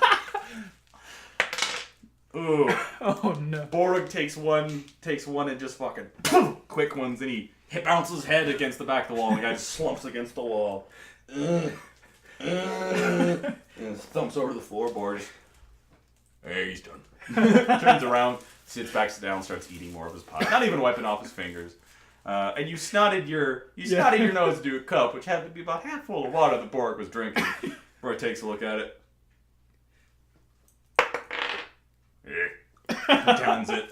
Keeps eating pie, and Teague's like, should have bet on that one. Okay. Nice. Also, Marco! Are you okay? Like, you only kick ass when you're actually upset. He was creepy, and I didn't like him. And you guys have been giving him hell all morning. Exactly. That felt so cathartic. Well, it's fair enough. Better him than us. Yes. And you just see, glancing over at the other table, the squad mates go,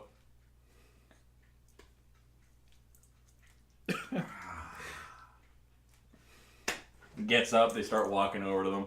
One of them, the dwarf, grabs the Duragar and starts hauling him back to the table. The guy's just lying aside. The orc just looks down. And wanders back to his table. There's just a passed out, bleeding orc lying there. And eventually, as you're, rubbing your wounds, bruises, and cuts and such, he looks around and, Borg's got a little bit of cuts on you. You're really the worst looking one. And, Teshik looks over and, lean forward for a second. And he taps your nose and casts Cure Wounds at first level. Because he is your medic. You regain 6 points of health. And some of your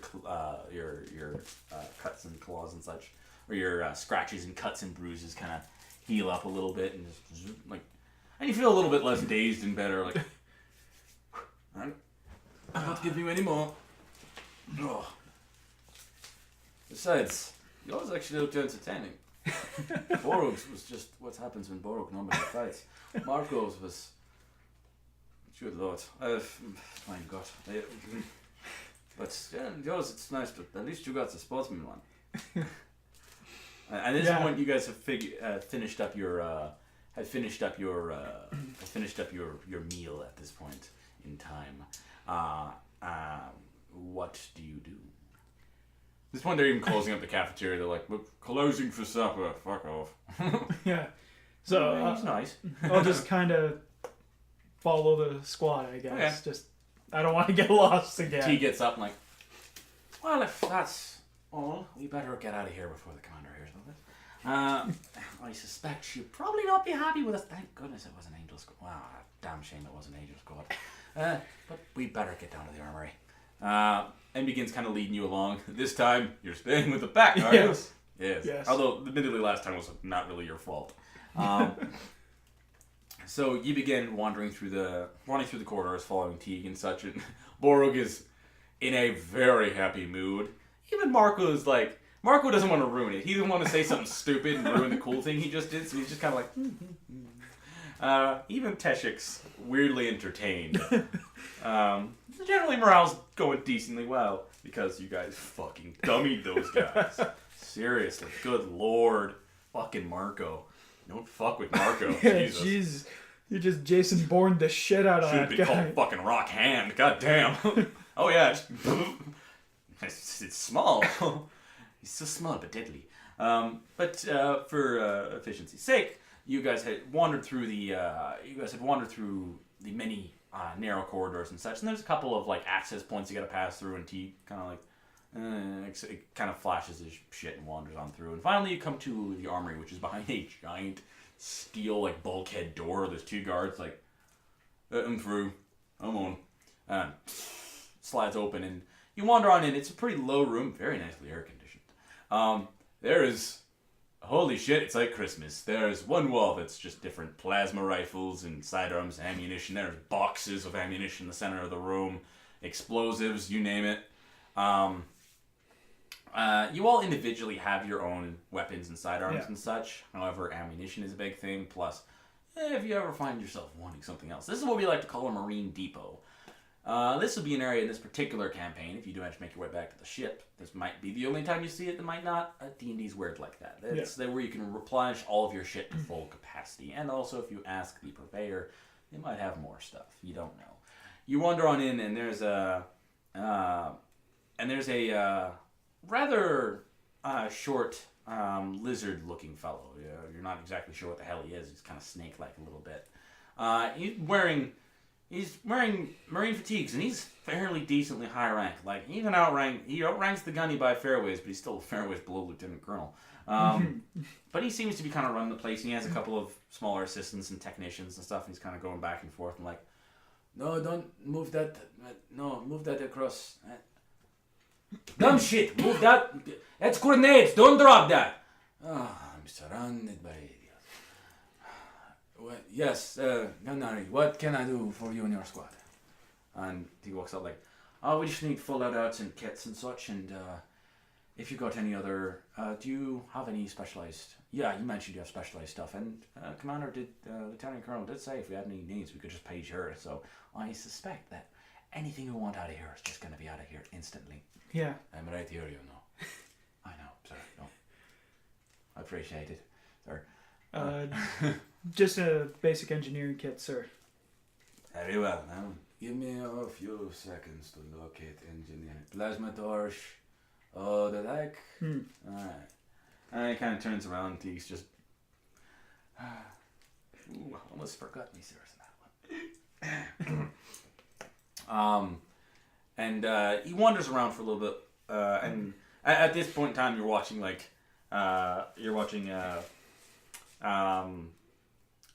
Borg just picking up like a big ass, kind of roughly cylindrical tube with like a flat one end, like, and it's heavy. Hey, this looks about right. Sure.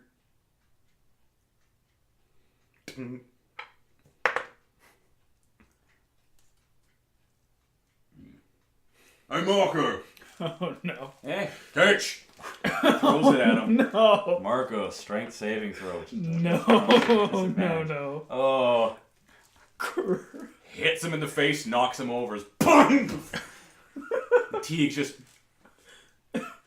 Borg! Guy! Come on! Get him up before he comes back! What did he throw? He threw like a cannon. He threw one of the mags of the smart gun at him. And it bounces off of fucking Marco's head, knocks him on the ass. Oh! Oh, that hurt. I kind of help him to his feet. Help him up. Like, I leave him up. I leave. Oh, that hurts. Oh, Look me in the eyes. do a medicine check. Look me in the eyes. 17. He got his bell rung, but he's fine. He's like, you'll walk. Teshik like looks at him for a second, like, it's fine. You'll walk it off. And he's seen the guys come back like, what the fuck? Oh, I thought you'd catch it. Teague is just rolling his eyes like a tired soccer mom. Teshik, you deal with him, please. Listen, it's not like we're in the barracks yet. Come on, like, can't you? Borg, we get it. Blood's up. Let it sit till later, yeah? Focus on lifting that a few times, maybe. Oh, alright, fine. So, you gather that Teague is the tired soccer mom, and occasionally Teshik has to step in. But when Teague gets Teshik to step in, they know that they're fucking out of line. Making see so much characters that I like, and it's just the bad things that can happen. Oh no, it's gonna break some hearts. So good. So yeah, he comes back and he pulls up this sort of big brown, not satchel so much as armor case. Kind of pulls it open, like opens up, like that's something more akin to what you need, or? I'm just gonna roll perception to take a look at it. Actually, investigation. Investigation. Yes. Okay, so add your investigation. So that is. Hang on. That is a 9. 9. I mean, it looks like it has all the stuff. Looks standard Marine Corps engineer surplus stuff. It's got a radio kit and such like that. It's got the plasma cutter, a couple extra tanks of that ammunition. It weighs a decent bit, but you're like, well, if I'm just bringing ammo and rations, this shouldn't be too much. Yeah. You know, you can hook. It's got hooks, so it actually goes onto the back of your strapping and such. So like, you don't have to fucking carry it with you. You can hook it onto your gear. God help you, you'll land in your back. That might, be a little awkward, but it's not bad. So I'll just I seal it up and Teague and you see him and you see just Teague flip out his data pad and put it down in front, like, just read that. There. He reads it for a second. Oh, okay. Well, yeah. You're not sure if the guy wants to be grumpy or is like. Well, if Colonel Dudon wants it, it shall be done. I don't like where this is going. Mm-hmm. Gunny, what do you do? And he wanders off. We're on bug hunt. I require a bit. I always like having a bit more firepower. You're the engineer, right? You've got some space in there. Mm-hmm. Okay, good. So I've got 2 things. One, I'll have to get back to our bunks, and I can shout them in there because we might need it. You never know. 2, he's about to come down, and I hope, against hope, that the commander doesn't have any issue Just play it cool. Pretend we're supposed to be doing this. I just kind of like mull over my gear and kind of like look like I'm Teshik like looks over for a second. I'm just mulling over my gear, trying to like make a space for whatever it could possibly be. The rest of your crew is picking up boxes of shells and shit and loading them onto a cart.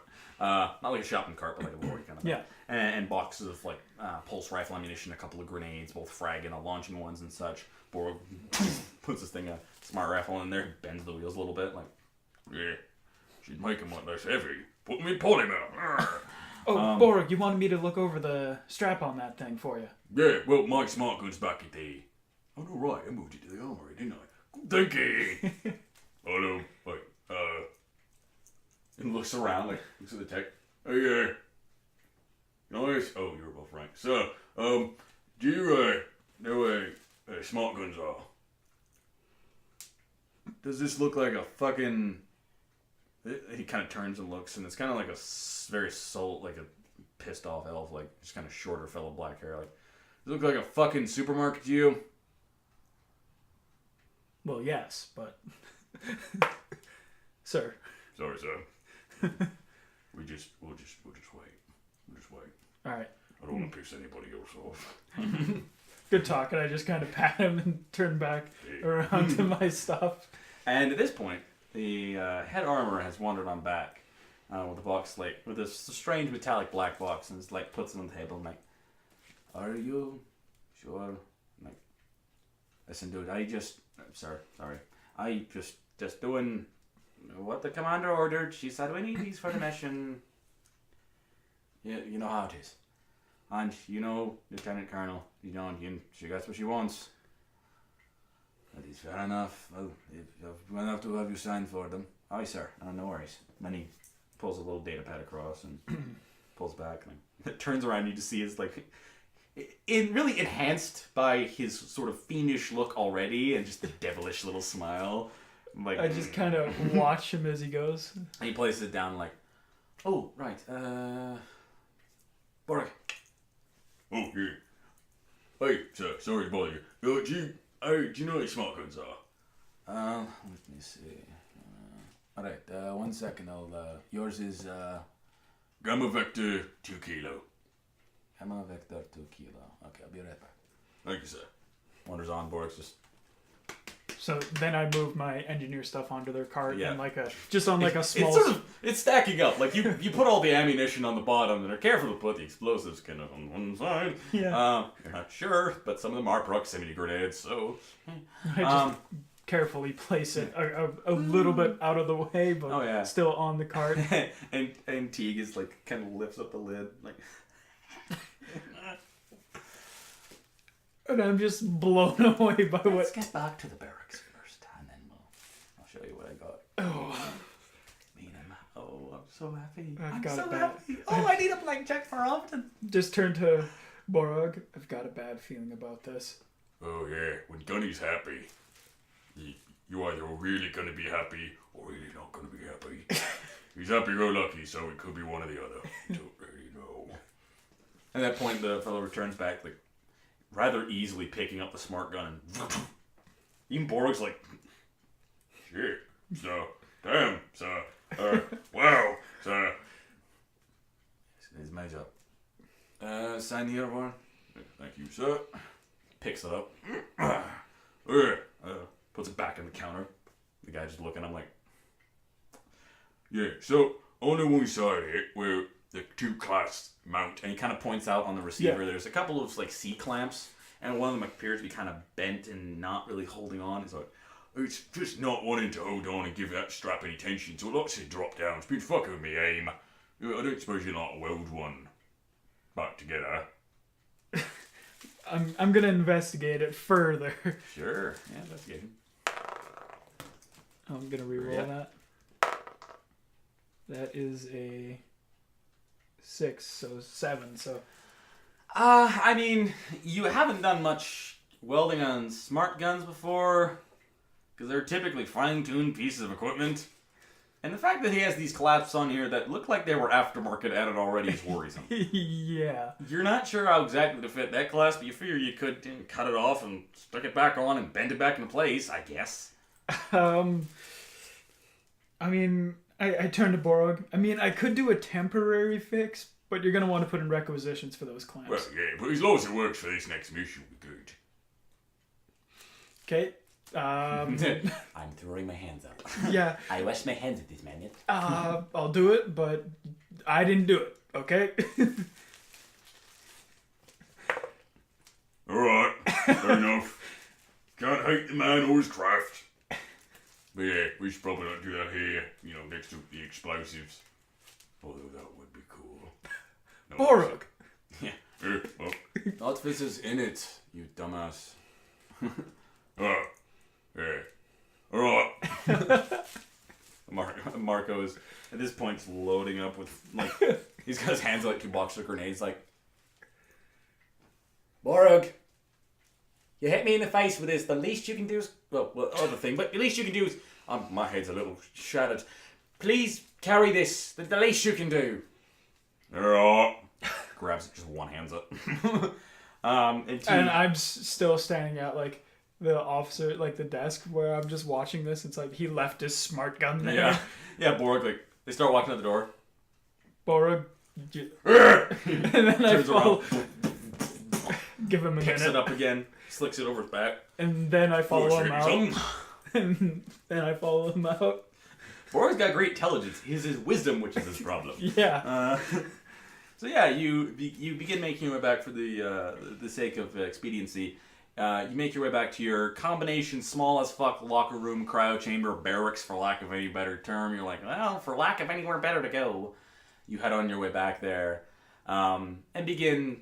The group begins pulling out different pieces of equipment out of the locker and loading up.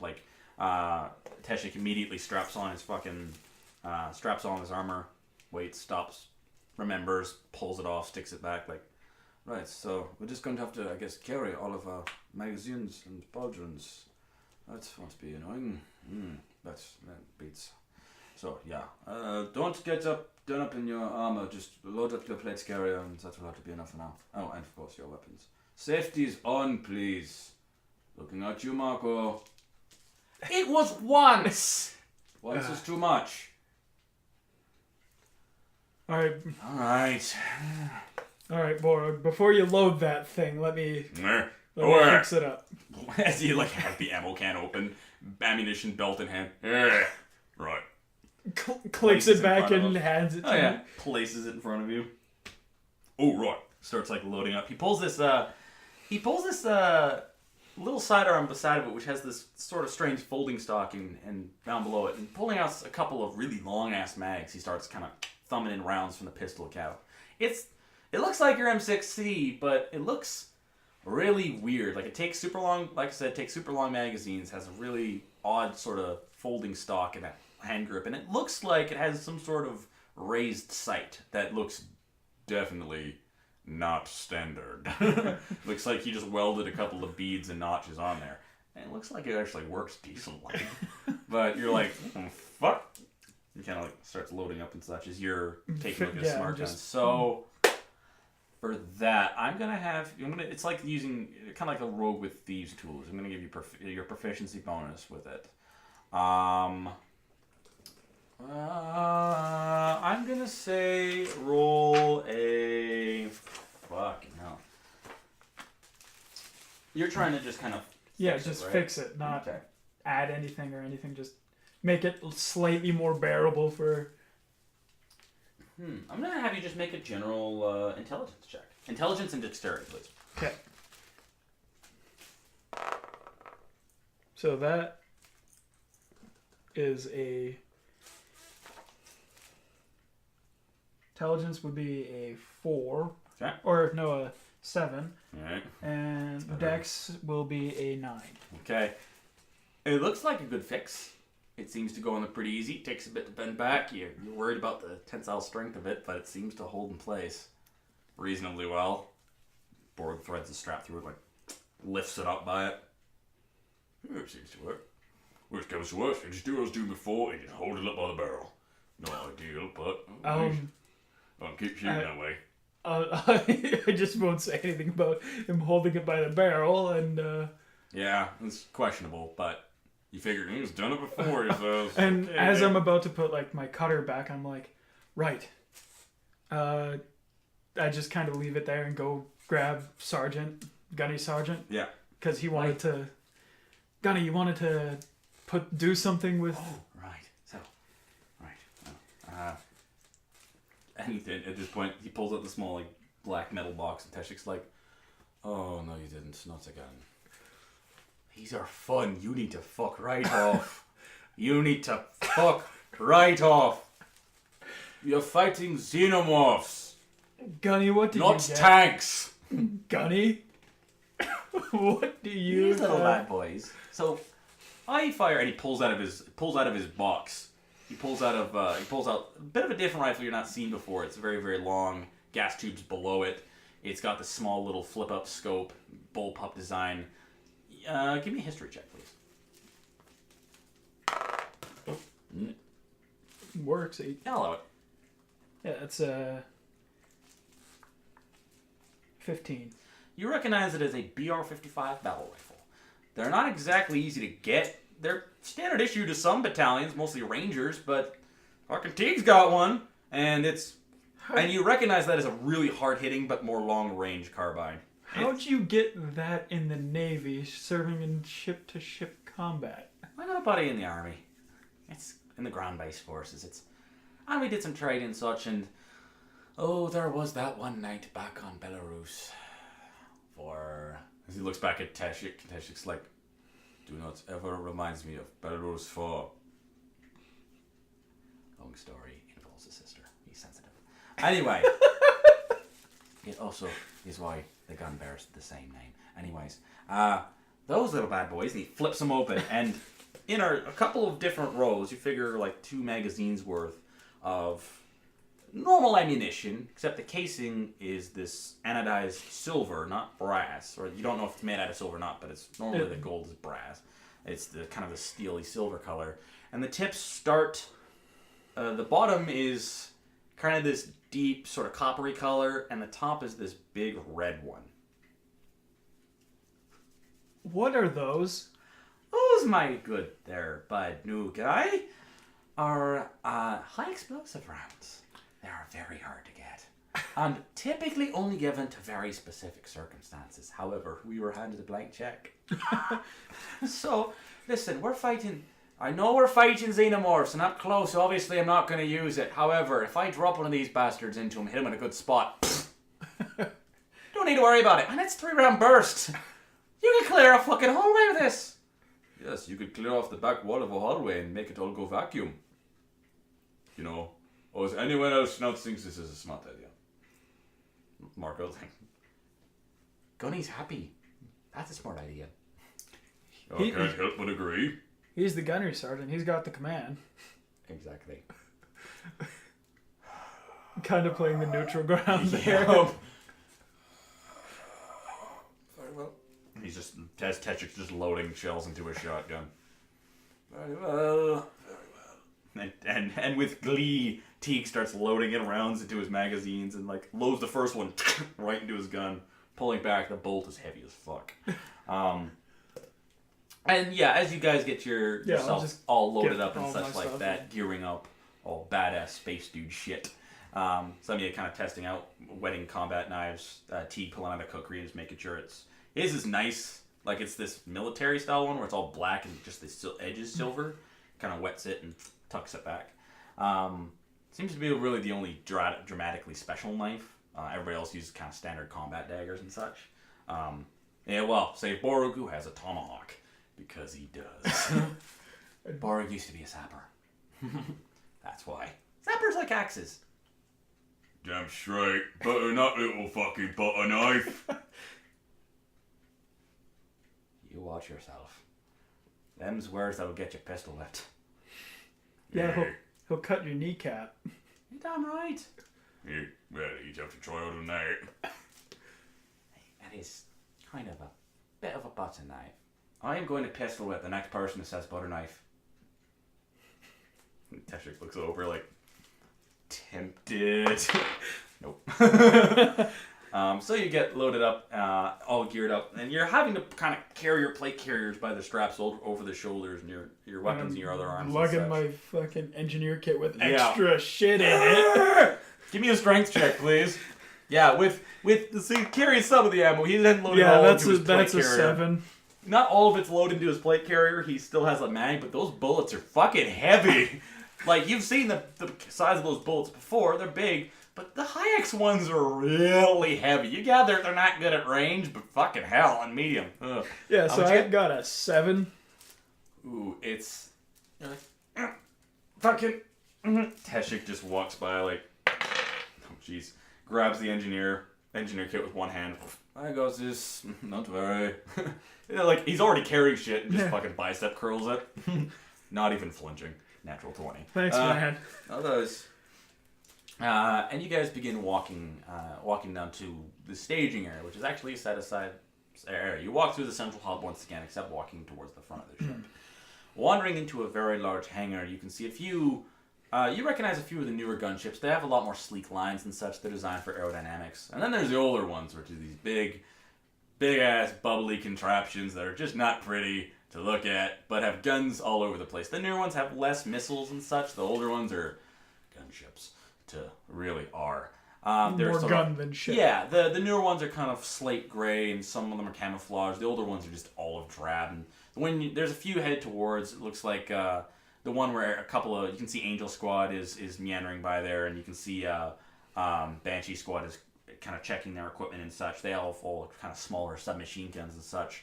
You can see there's a few boxes that there's a few technicians pulling shit out of, and it looks like they're pulling out marine armor by the base of it. The back of one, it just says, it's kind of painted up almost Spitfire style. It has a single white stripe down the middle and like Spitfire shark teeth near the front, and just near the back door has spray painted on it Old Rooney, Old apostrophe Rooney as in Mickey Rooney, and you kind of wander over there, and you actually walking up, you see it again. You do recognize the Angel Squad and Banshee Squad.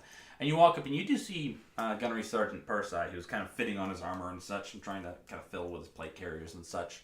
Persai kind of looks at you and nods. I nod back. And T kind of looks at him and then proceeds.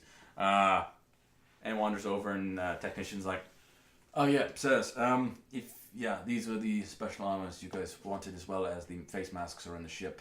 I would say don't put them on until you have docked but not boarded, as they are extremely uncomfortable, and they can fuck with your comms when things are shaking. So just a word to the guys. Everybody kind of nods, and yeah, the technician's gonna know their shit. Yeah. All right, grab yourself some armor, and it is one size fits all. You might have to spend a bit of time with Borg and... Borg's got it. Shut up and sit down, I got you. Teague starts immediately pulls over some armor and fits it over Borg and starts just playing with the straps and such. Survival check, please.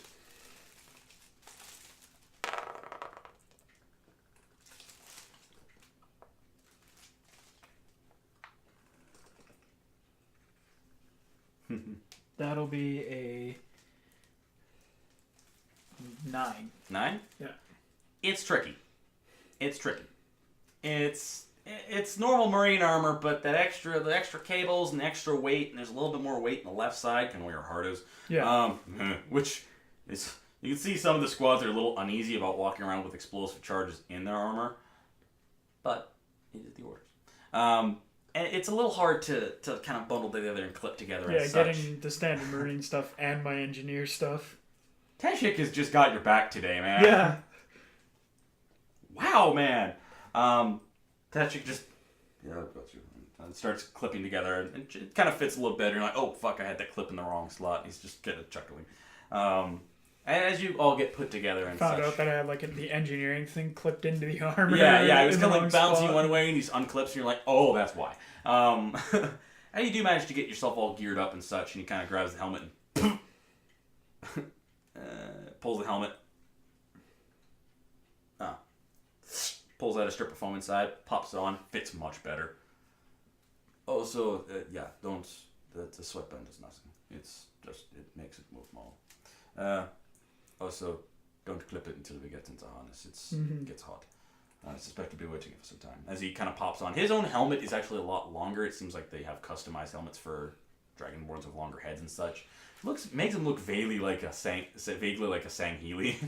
Vaguely. And he pops it on, yeah, and even Teague swaps out his slouch, or not slouch, his kind of marine scuff cap for a helmet and such. I mean, the only difference of uniform seems to be Banshee Squad, they just have night black helmets. Mm-hmm. They definitely aftermarket, however, nobody's saying shit. Or if they are, if anything, is just looks of jealousy and also looks of awe, and also as you can see as Teshik is side-eyeing, like fangasming a little bit, like holy fuck, don't do anything not cool, Teshik. Meanwhile, I've already done the uncoolest, like, we're fine. One of them glares at you. One of them glares at you. Wanders over, walks past you, very close. Which one of you are the gunnery sergeant here? Oh, that'd be me. Hi, sir. Thank you. This is yours, one of yours. And turns around and walks off, like, hands in the handle. It's just like...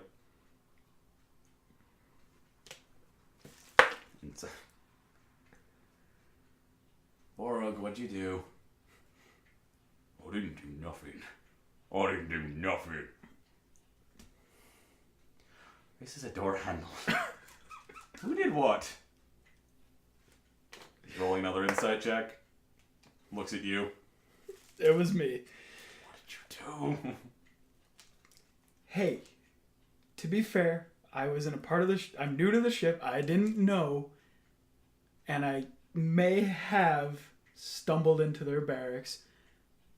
And I don't know what happened with the door handle, but it came off. Well, I say this is yours then, and call it Lucky Charm. I just grab it and kind of look at it. And don't let the commander see that. For the love of fuck. I just kind of like hand it off to, I'll hand it to, Barry. To Teshik. Yeah. I don't, what you want me to do is this. It's the door handle to Banshee Squad's barracks. Looks around. Throws it behind some boxes. You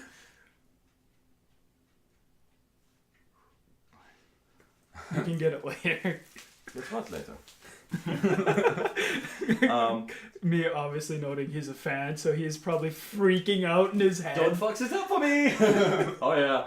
Yeah, he's definitely a lot more tense when they're around. So you're all milling there by the back of it, and you can, you kind of wandering off. Give me any general perception check, please. For squad. Fucking 2. It's a good thing Teague's looking the other way. Officer on deck! This time, since he calls it out, you're able to, okay, just kind of stand in place as Lieutenant Colonel Yudon wants out. She's wearing the actual specialized armor, her coat kind of, not so much over top but underneath it. Still wants to wear it, just fuck it. And the helmet underneath her arm, like, Let's, we should all be able to fit on one gunship. Banshee Squad going first. looks up at Borg. You guys go in last. This way. Looks down at Smart Gun. Very much so. And the squad follows him in. As Banshee Squad, like very lockstep, professional goes in and start. You can see them, you're standing at the back, straps themselves in and such. And of course, does a very good job of it. Unfortunately, I know how dropships work, and it's first in, last out. Yep. So we're going to be just at the dropship securing the area while the rest of them have to pass by. Yep. Because you're the biggest guys and securing the hangar. And she orders Angel Squad in, and they kind of trundle on him. One of them, one of their dwarves, wanders in, falls over, busting his face right on the Lieutenant Colonel's boot. Oh, God. As she kind of stands down and looks down like, well, are you okay? Are you fine? Did you bloody your nose? He's just sitting there like, oh, ma'am. What you're doing still standing here? Or lying here? I've been at it. And if you fall in my gunship again, right before we do a very dangerous op, you will stay on the floor. And we will leave you behind. And you will stay here until we get back. Actually... And she thinks for a moment. Oh no. No. Get inside. Just my sort of like she looks down like. It's not their first time, but normally it's from their asses. Kind of chuckles at her own joke, Teague nervously laughing. And hope it picks up on the microphone. Probably will. It barely registered, but I think it did. Yeah, it should. It should. And so, yes, you guys run on in. Do a general dexterity check, because it's kind of... You're cramming in there. It's kind of bulky. It's not easy.